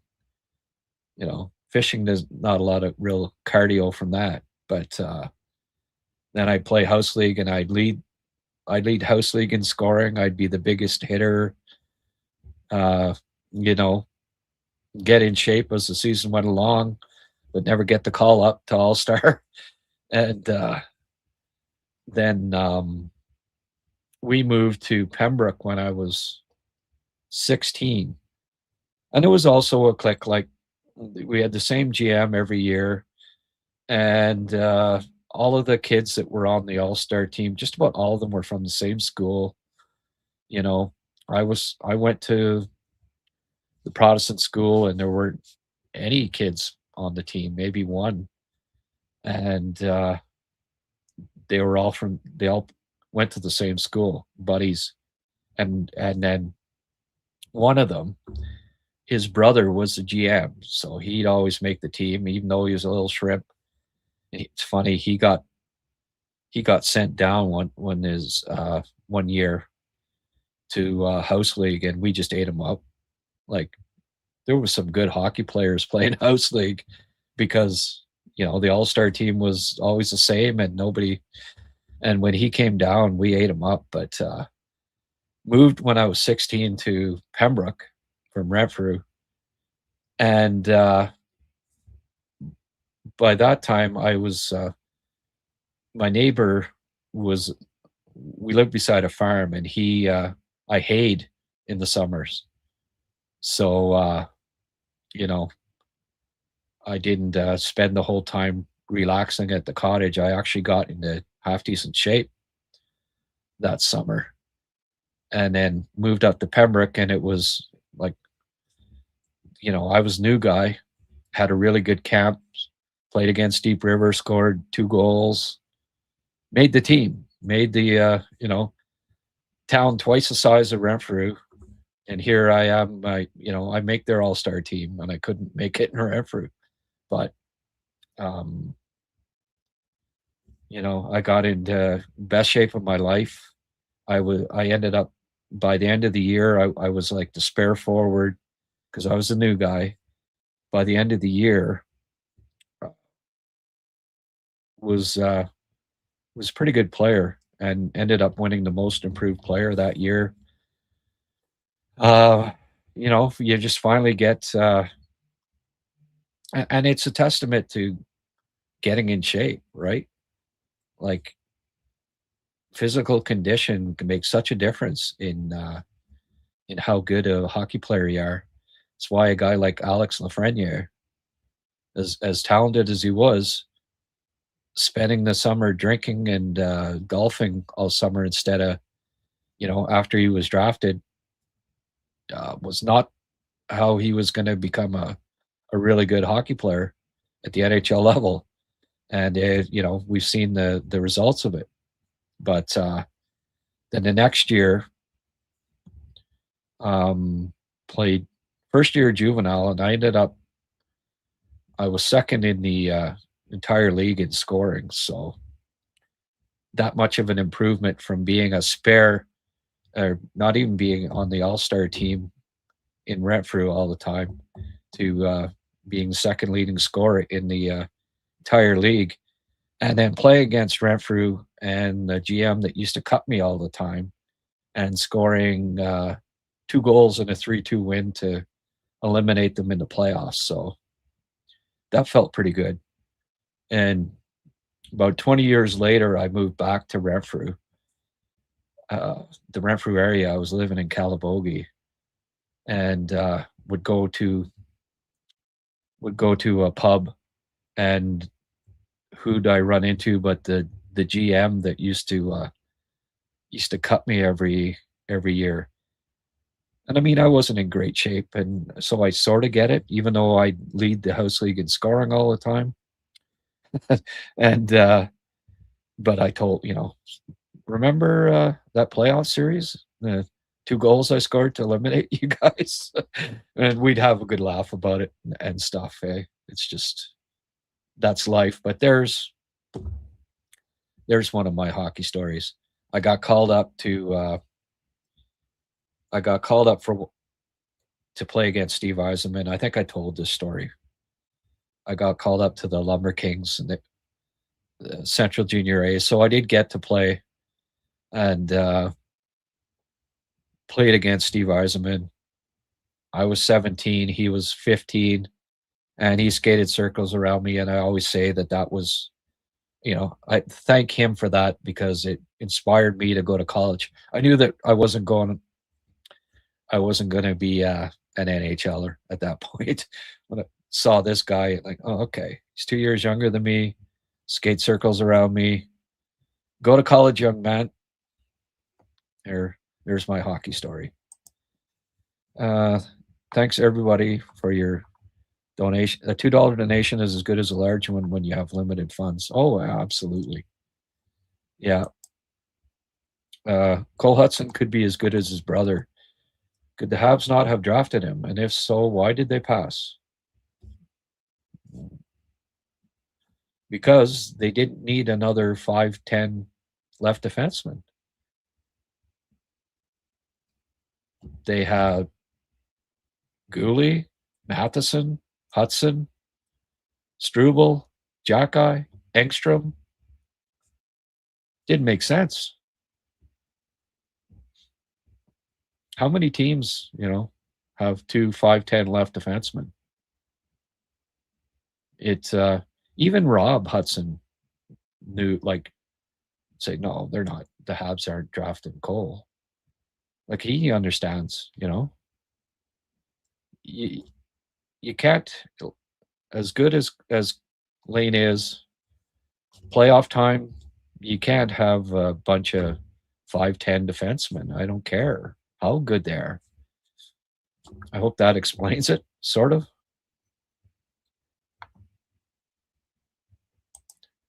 If that's all it is, I can fix that in no time, sir. No charge. Okay. But, and again, why did the Habs not draft him? Well, why didn't a lot of teams? He fell to the second round. He didn't have a second half of his draft year wasn't fantastic. He battled injury. So, all that. There were reasons. I mean, you got to be careful too. Just because one small defenseman makes it doesn't mean the next one. And we've seen a lot of brothers. Typically, one brother's not and doesn't end up being as good as the other. But we know now the Hudsons, right? Rob's got a factory going there, and I mean, even Quinn called up and he's doing fine, right?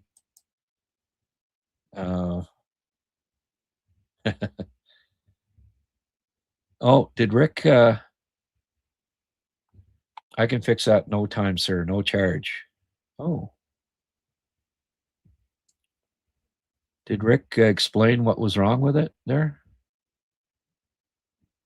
I didn't see that one.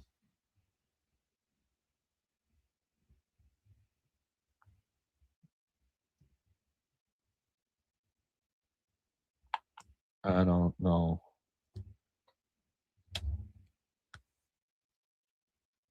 No hardware issues, easy to fix.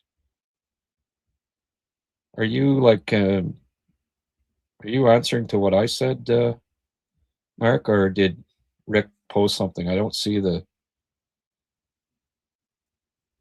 I'll tell you in a sec here.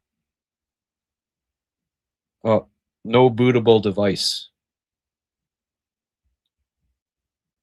is coming up.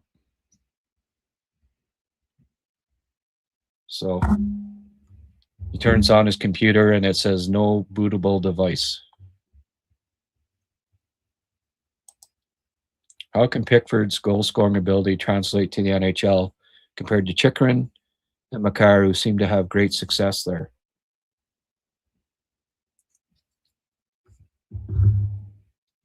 Well, they're different players than Pickford too. Like Pickford doesn't skate like McCagg, obviously. Chychrun, bigger, bigger physical package there, but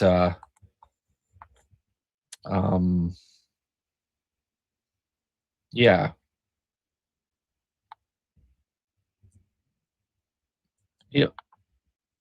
we'll see. I mean, I hope he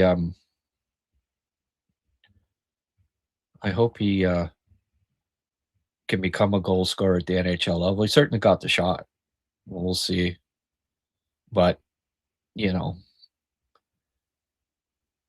don't be expecting him to score like those two.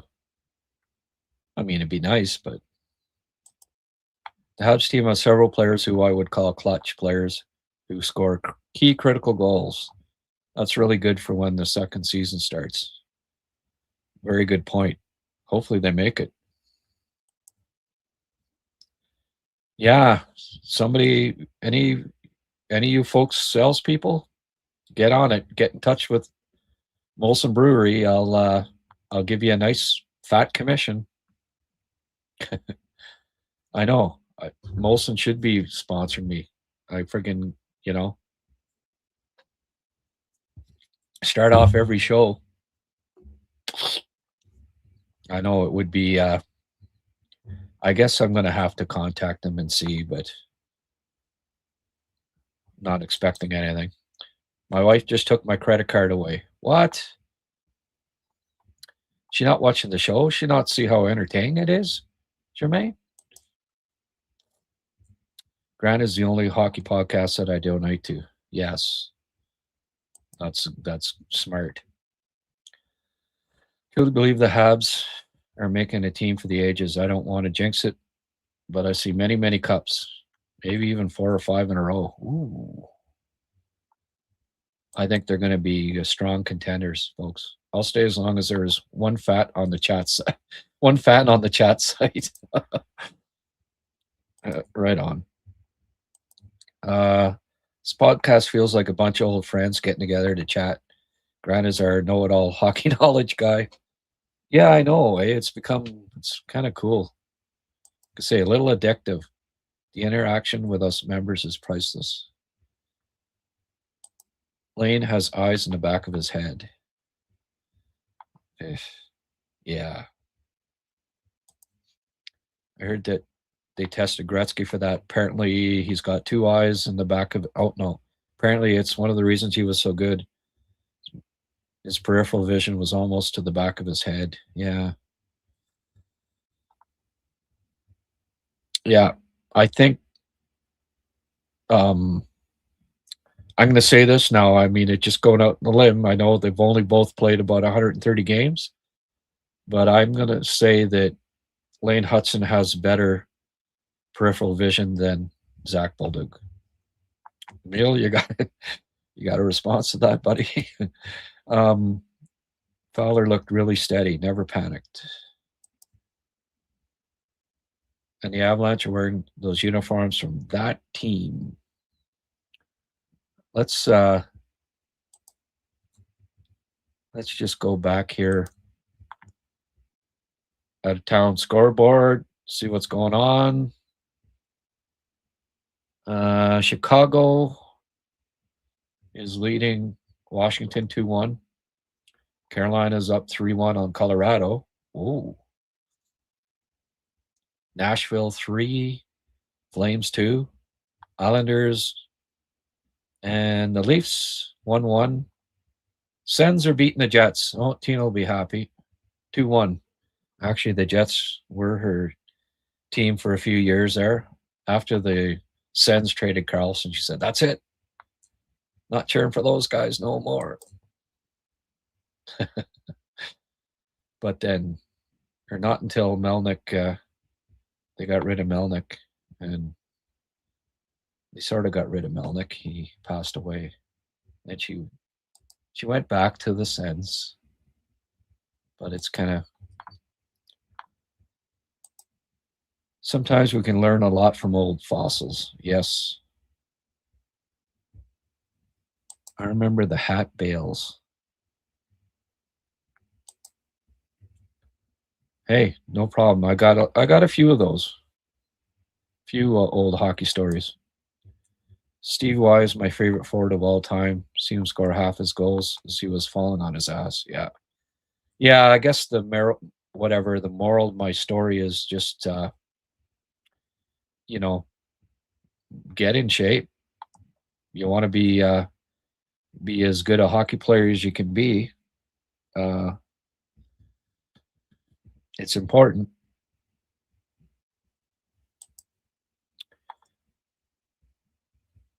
You sent me an email?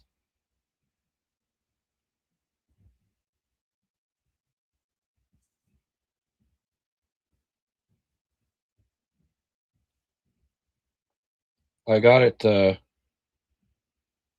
If your name is Brian. Okay, Brian.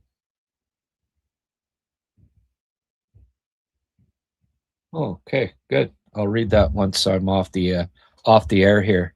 Thank you for the email.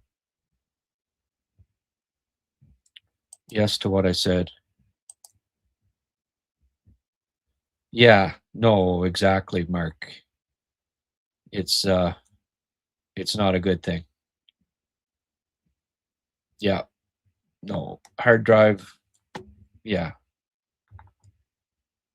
Exactly. Tried a few other things, unplugging the hard drive, doing the BIOS thing, all that, and no luck. So yeah.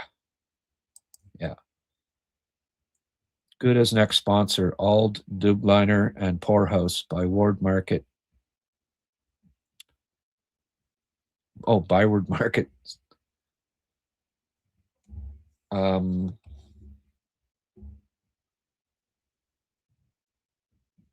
Old Dubliner and Poorhouse. Why would they be good as next sponsor? Doesn't sound like they have Canadian. I'll write this down though. If you get anyone get me a sponsor, you get a commission. I don't know if that appeals to anyone, but okay. It mean I'd have to start drinking Guinness or something like that? I don't think you could pay me enough to do that.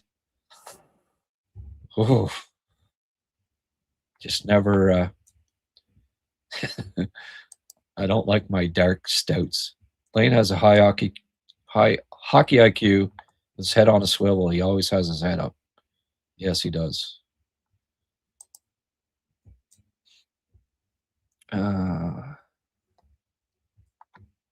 Florian just scored a shorthanded goal, 2-2. Jeez. Shoes on the other foot, eh? Well, good. Because we know what it feels like to have a shorthanded goal scored against. That kills you. It really does. So Flo has a shorty and a scrap so far tonight. That's not the Gordie Howe hat trick. It's the, I don't know, whatever you want to call it. But it's good. Florian saying, hey, look at me, boss.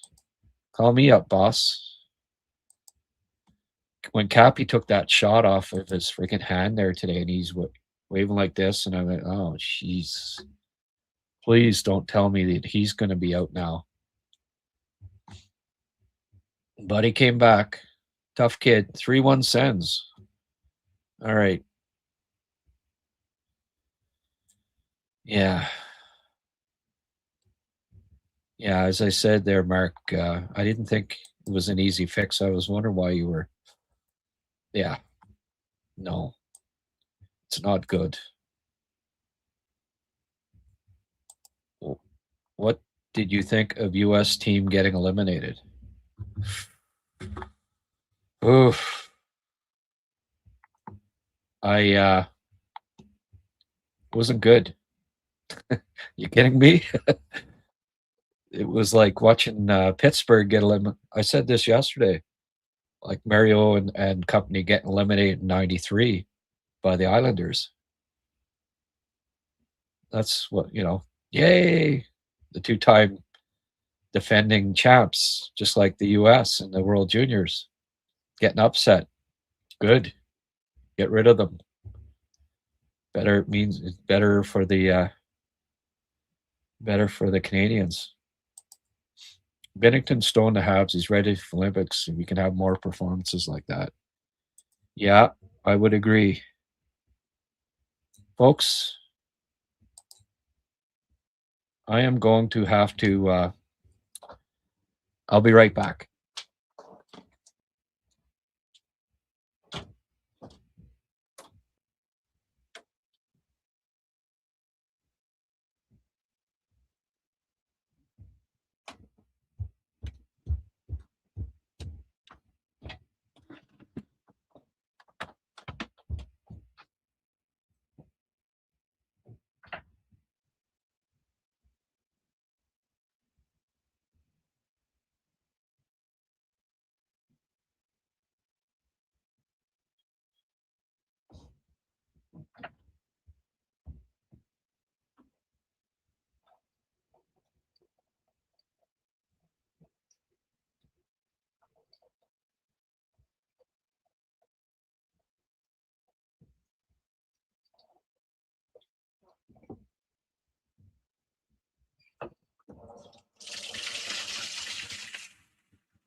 Nature was calling, and so was the beer.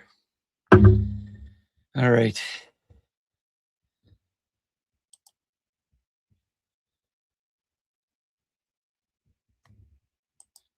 Me too. I was cheering for Finland. Yeah. Oh yeah. I don't cheer for the Americans in too much, to be honest with you. Um, not not in too much. Not in basketball, not in hockey, not in baseball. No, I usually cheer for David versus Goliath.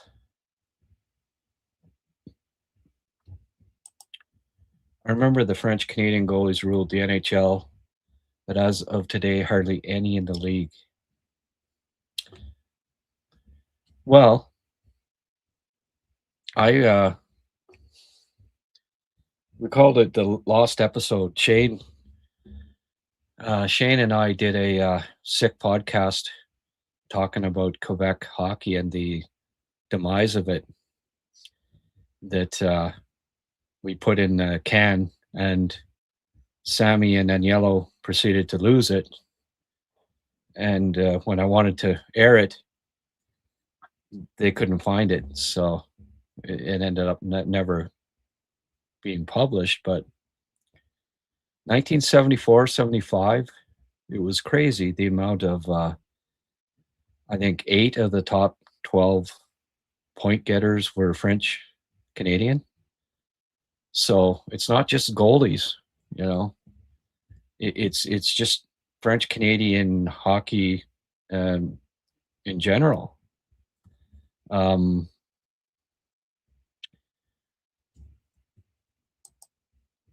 the Goliath of hockey, yeah, but I mean, 40 million, you know what I mean.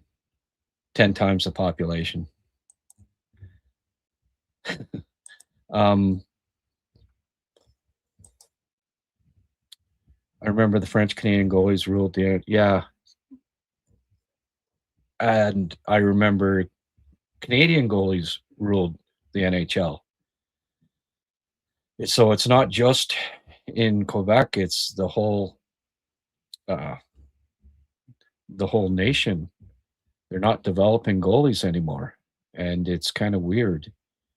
I don't understand it. Um, you know, Russia has developed a lot more goalies in recent years, and there needs to be some grassroots stuff. I read something about, oh, they hired Brendan Shanahan today to he's going to figure it all out. I mean, what the hell? Why would you hire that guy to anyway? He's going to he's going to fix hockey in Ontario. But the French Canadian thing, and it's not just goalies. I mean, there was a spell there. I think what happens, Fort George, is that hey, there's one great goalie, right?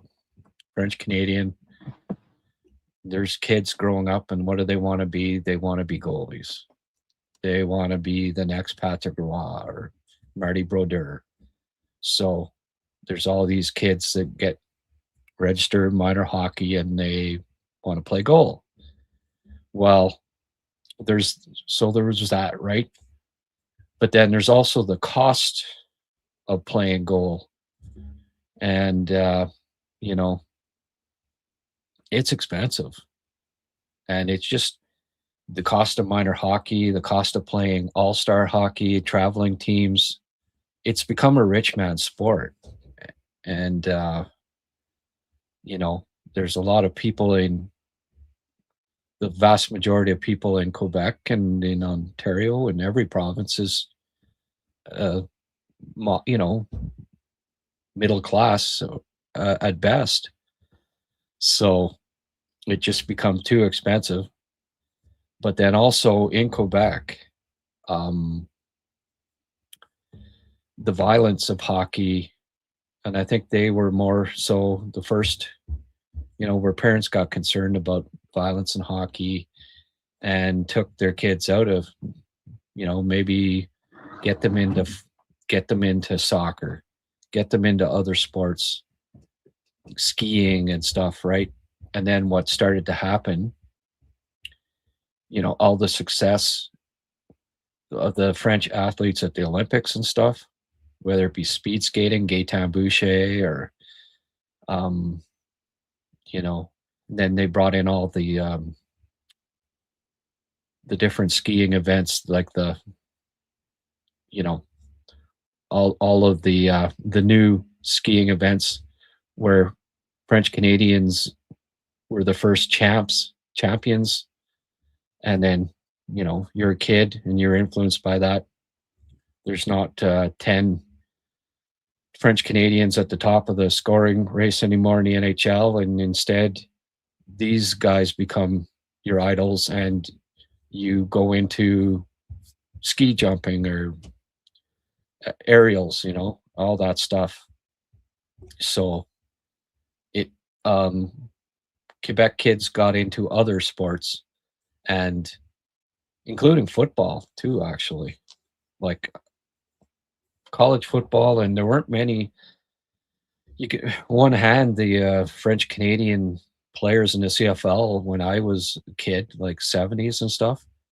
Now there's lots, there's plenty of them from Quebec, not only in the CFL, but even some in the NFL through the years. So they kind of migrated into other sports, and hockey, the registration isn't what it used to be. The passion, for kids isn't what it used to be. So all of these things combined are reasons why, there aren't as many French Canadian goalies or French Canadian players as there used to be. Like, it's the percent, considering the percentage of population that's in Quebec, compared to the percentage of French Canadian players that are playing, it's like a half, and it should be equal. Like,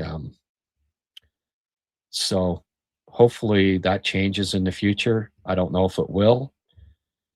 Climate change has affected it a little bit too, where, when I was a kid, outdoor rinks, 2 or 3 months, you'd often get playing on outdoor rinks, ponds, rivers in the wintertime. And now with the warmer winters, some winters you might get 2 weeks outdoor hockey. So, a lot of kids grew up on the outdoor rinks in Quebec, and that's not available like it was before too. Cost of ice time, all that stuff. Oh, yeah, exactly, Fort George, like I was just saying. We are the Goliaths of hockey, yes. Only kidding about my wife. Okay, good. She's a big Habs fan, even though born in Ottawa. Still have my credit card. Cool. Habs talent is small. Heavy teams dominate. Get bigger or go home. We have 40 million, but the population that can afford hockey is low. Population that can afford hockey in Scandinavian countries.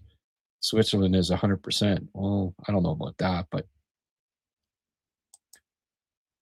something to do with the cost of the goalie's gear versus yeah. Well, people are saying stuff that I ended up mentioning. It's an old boys club. Who was that guy that say human bought his way into the NHL? Oh, Hyman, you mean? Yeah. Yeah. Berkshire.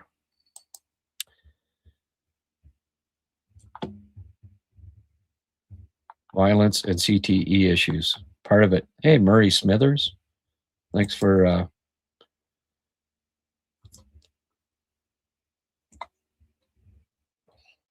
total European 43, total Canadian 43. Yeah. And it used to be what, 90 to 10? My grandson plays AAA and granddaughter plays. Cost my son $20,000 a year, including travel. It's just crazy. A lot of other athletes go to other sports. Yeah. What's it cost to play soccer? Doesn't cost you 20 grand as a rule. You know, all of those things are factors. And then also just the cost of going to games now, right? Like this World Junior tournament has just become. I couldn't afford to go last year. Rob Hudson had to get me a ticket. Like if you're a middle class family and you want to take the family out to a Canadian World Junior game, you can't afford it. It's like 2 weeks' pay or more. Like it's crazy just to go watch, a hockey game, and it has to be in Toronto or Montreal, or they can't do it in a medium-sized market anymore. It's got to be money, money, money. We got to make. Hockey Canada is greedy. Everything and then there's people like with their heads in the trough too, always, right? Like how much? It bothers me that the rich keep getting richer and everybody else suffers. But it's unfortunately it's the way of the world. Ticketmaster monopoly, that's part of it.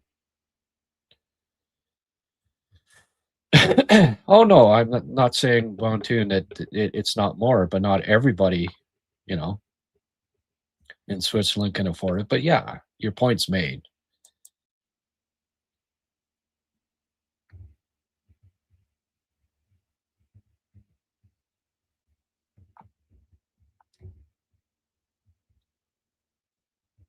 They must sell a lot of watches. Yeah. It's all about making money. Yes, it is. Well, folks, we still got 63 on here. But you're going to have to ask me a question or something here because. Okay, Mark. Can you recall a favorite interview that you had with a player?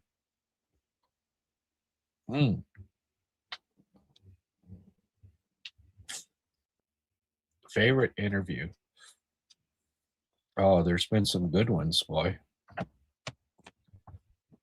I really liked Cole Caulfield. He just laughed at everything. He was a nice kid. Unfortunately, I mentioned he kind of broke something, and at the time, and now you look at it and it's silly, but at the time, people still weren't getting COVID that much, and he revealed to me that he had gotten COVID. I tested positive, and I ended up mentioning it in my story, and I went back and forth on it, like, should I do this? And I consulted with a couple of journalists that I respect and said, oh yeah, go for it. You've got a breaking story here. All right, I'll publish it. And I did. And Cole got a lot of feedback from it, and he hasn't talked to me since. So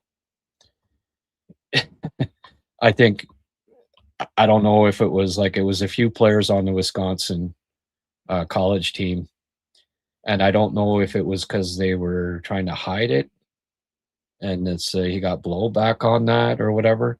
But looking back on it now, it was like, fuck, what's the big deal here? Like, everybody ended up getting COVID, right? But it was near the start. And I guess he got blowback about revealing that he had gotten COVID.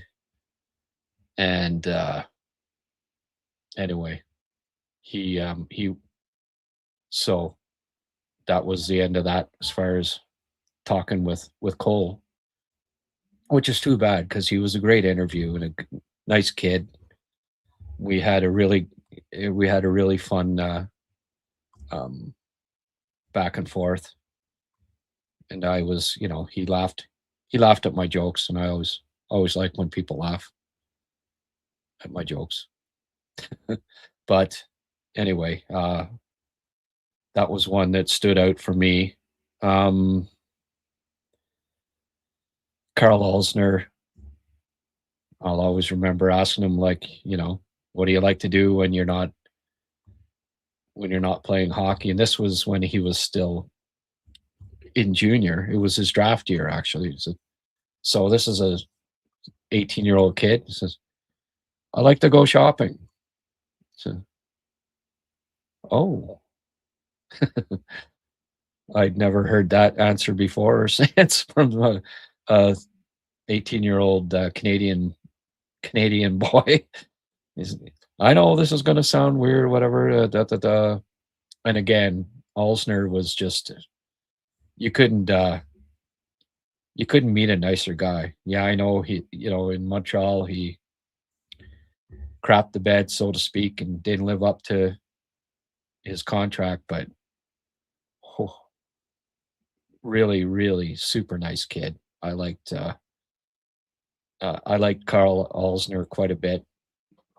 And you saw it in interviews when he was with the Canadians, or, a stand-up guy. He just, he couldn't keep up with the NHL pace anymore. But there's a couple of, I mean, I could, interviewing Owen Protz and showing a picture of Johnny Cash, because I talked to one of his former coaches, coaching in the junior Ottawa Senators, Tier 2 junior. And he said, ask him about Johnny Cash, the man in black. Oh, yeah. He's a huge, Owen's a huge Johnny Cash fan. So, you don't, probably aren't a lot of 18-year-old hockey players that are huge Johnny Cash fans, but Owen is. And I don't know if you ever saw that episode, but it was pretty cool too. It's a pleasure being with you all tonight. Same to you, Jermaine. Great show tonight, even though the Habs lost. Yeah. Everyone was in panic mode at the start of COVID. Yeah, I know. Like, looking back on it, holy frig. How many people, didn't get COVID?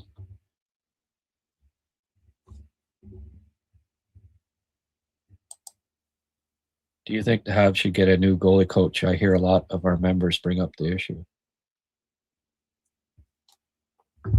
Or maybe promote Marco Marciano.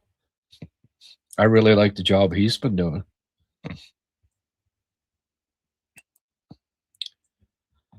What are we targeting with our draft pick this year? I don't think with our draft pick, you mean the first rounder, Bontoon? You go BPA. The Canadians have really good depth at every position, so especially when it comes to the Canadians, best player available. They're all assets. That's the route you go.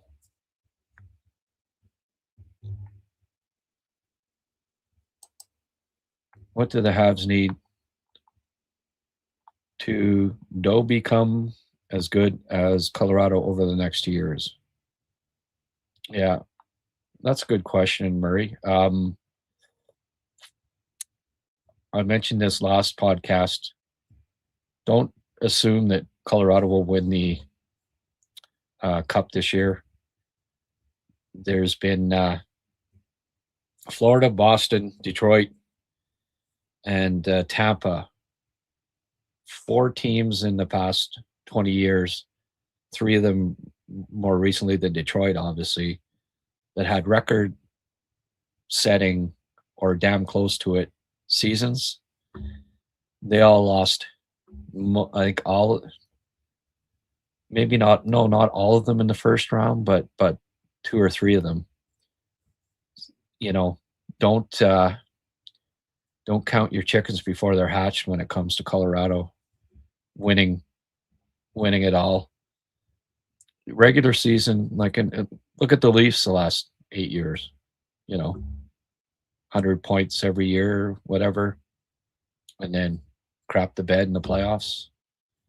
So we'll see, but um, for them to be as good as Colorado is right now, I think you just need the young core to reach their prime. There's not a lot of. It's not going to be a lot more than that, really, that the Canadians need, other than just we need to be patient and wait for this fantastic young group of players to reach maturity, full maturity. Theo Fleury, when they represented Manitoba at the Allen Cup, Fleury was full of stories. Yeah. It's unfortunate what's happened with Theo. If you followed him online there, he's become quite a conspiracy theorist and stuff. Can't say I'm a big fan of Theo Fleury anymore, but I respect what he did as a player, and what he went through. Is pretty sad,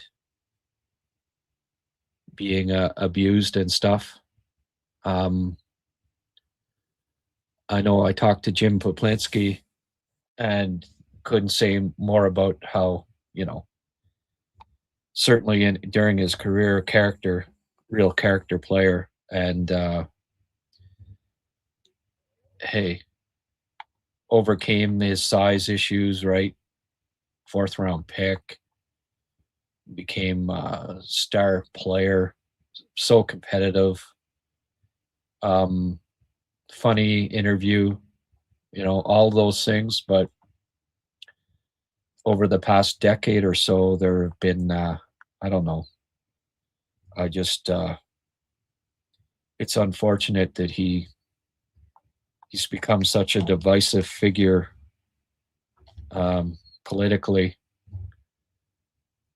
when he could have had been remembered as just such a character guy for his NHL career and stuff.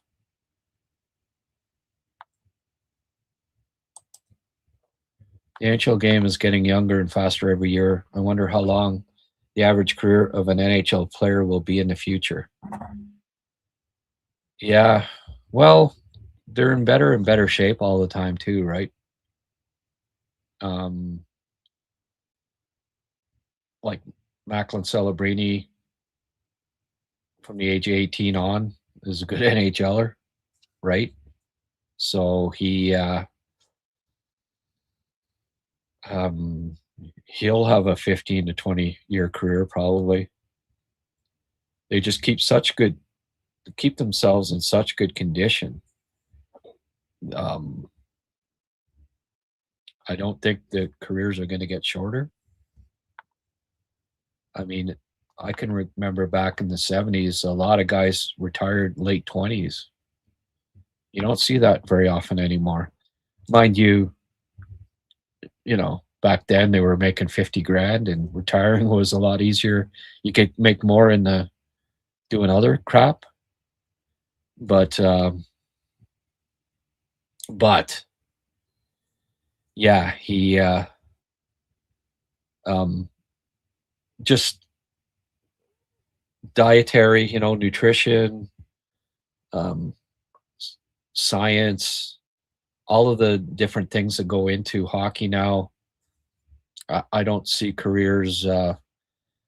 Kids that get injured and stuff, yeah, they'll have shorter careers, but the average NHLer, I don't think their careers are going to get shorter, because they're getting wiser and they're getting more they're taking care of their bodies better than they used to do. It's fair to say.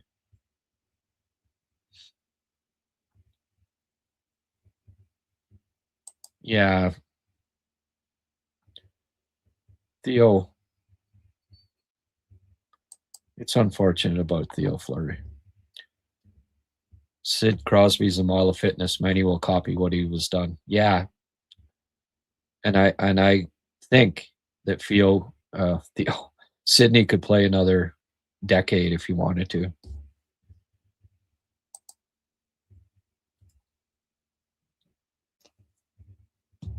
Well, Macklin Celebrini's an example, right? But then his dad is the NFL team, so he comes by it naturally. And then he's got a phenomenal younger brother that I was reading about, the 13-year-old brother. But those are examples of, hey, like, if I could go back, um, and I mean, lots of people say it, but got myself into shape when I was 14, 15, you know, I mean, the progress that I made 16, 17 was phenomenal as it was. But if at 13, 14, I'd have done it, certainly played junior, at least like a good level of junior. I had the talent to do that, but partying and friggin' doing everything but being serious about the game, you know, when oh, you got it back, you got it, but you got your credit card back but with a limit on it this time, eh, Germain? Thanks, my friend. You really didn't, you know, I know you're trying to get other people to maybe, hey, man, throw gratitude. I really appreciate everything you've done tonight, Germain. Please stop. Mark, yeah, that tenor still hasn't come through, my friend, but thank you again.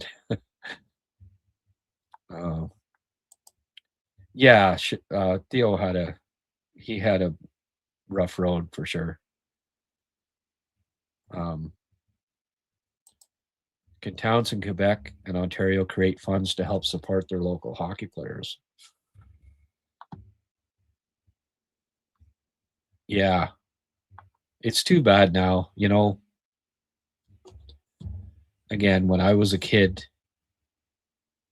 there was a lot of players that came from small towns.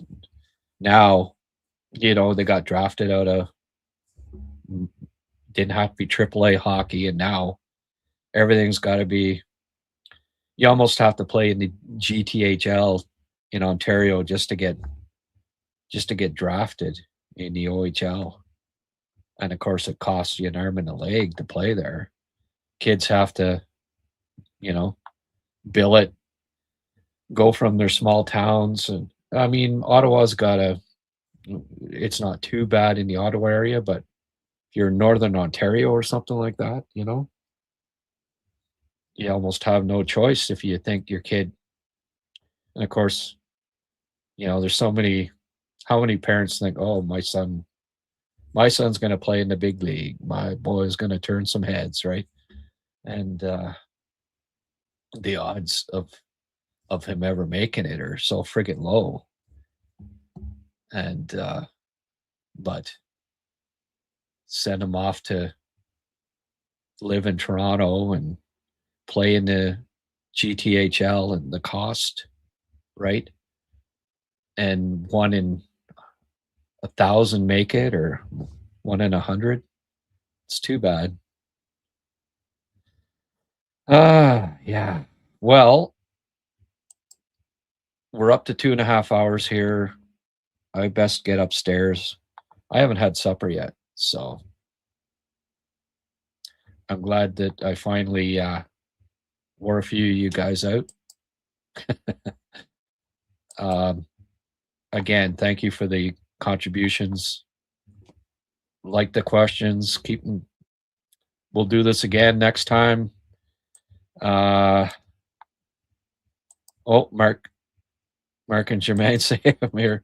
Well, okay,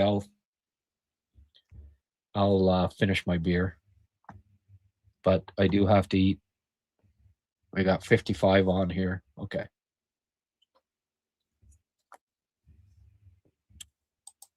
But thanks, Sheldon. Thanks, George. Have a good night, guys, and thanks as always, for the contributions. Mark says he'll stay on. Jermaine, well, okay. Like I say, I'll finish the beer, but I do have to get I made a killer turkey stew yesterday. Finally got around to boiling the bones from turkey dinner, turkey supper, Christmas, and my best turkey stew ever.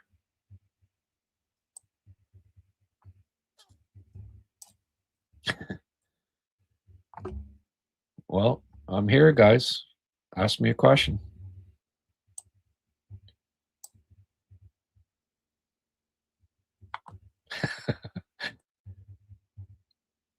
Yeah, I've got lots of hockey stories.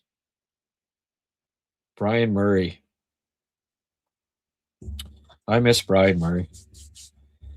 The town I'm from, West Quebec, Shawville, farming community. I grew up in Renfrew, but my parents are both from farms in the Shawville, Quebec area, Irish, Scottish community. And Brian Murray was from there, and I got to know Brian. The Murray, Brian and Timmy Murray, his nephew, who was a GM of Buffalo, if you recall. They could drink the quartz, and got told a lot of. Well, I pick their brains all the time, right? But heard lots of stories about NHLers, and I wish I'd have had a tape recorder. 10 quarts, 12 quarts in. The next day, you don't remember, nearly as much as you wish you would have, right, from the night before. But lots of great tales from those guys. You think I have hockey stories? Whew.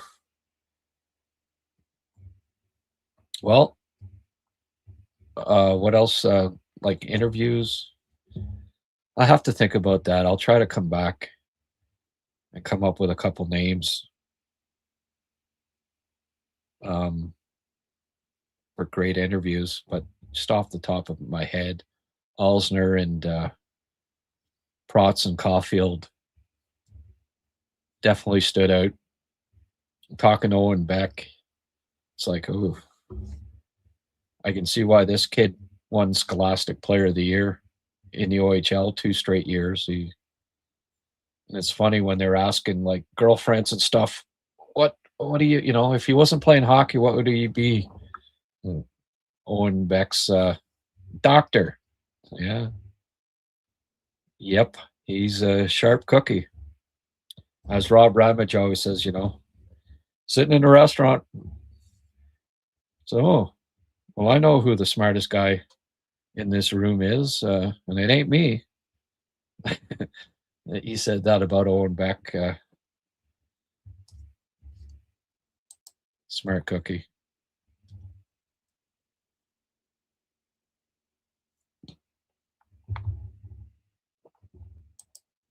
All the players named to Team Canada getting hurt.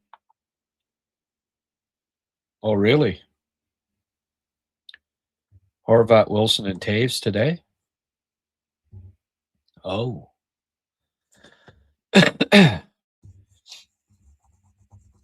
Too bad it wasn't the U.S. That's not good, eh? I wonder if there'll be if any of them were serious injuries. I hope not. Quick check of the out-of-town scoreboard again here, folks. 2-1 Chicago, Colorado, and Colorado's now tied it up. Surprise, surprise. Washington just tied it up against Chicago. Nashville's up 3-2. You know, they've gotten themselves right back in the race, haven't they? So much for getting Stamkos. I told you, folks, he wasn't done. He's still got some life left in that stick, that's for sure. I'm just curious here. Where's Nashville now?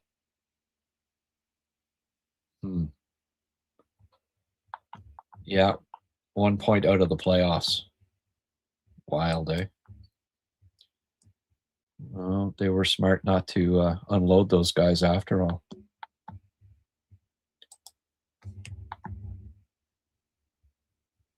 Horvat's only out a week. Okay. Well, that's not too bad. Kings are up on the Wild. Ottawa 3-1. Toronto's beating the Islanders now. 2-1. Just curious about Nashville here. Oh, Eric Hall is starting to go. Stamkos 2 more points. I wonder if, I'm sure Kent at least called Barry Trotz. And, you know, like I said before, teams that have made trades often, you know, there's a trust there. And they, the following year, they end up making a trade again. I'm sure they held some conversations. I'd be curious to know what Barry would have been looking for to unload Stamkos early in the year when it looked like they were down and out. But folks, I really do need to get some food into my belly, so I'm gonna 2:37 in here. I'm gonna have to pack it in. 2:00 game tomorrow, and then I'll come on after the game, but it's not going to be 2.5 hours because I want to catch some of the semifinal, the first semifinal of the World Juniors, and but I will do a post game show tomorrow night. Colorado scored again. There you go. And please enjoy your meal, Grant. Appreciate your time as always. Okay. Very good. As Jermaine says here, hit the like button, folks.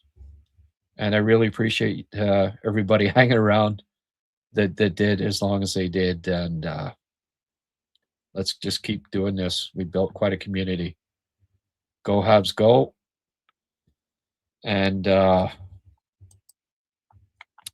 never understand why they take a day off between the cube. Yeah. They should put today's games today and give a day off before the medal games. Yeah, it's kind of funny, eh? That they have that rest now and then, yeah, I know. And then the finals on like a Monday instead of on the weekend, which is a little funny, but I guess that's how it's got to be. Okay, folks. Thanks again, and we'll hopefully see you tomorrow after the Habs game. Go Habs, go.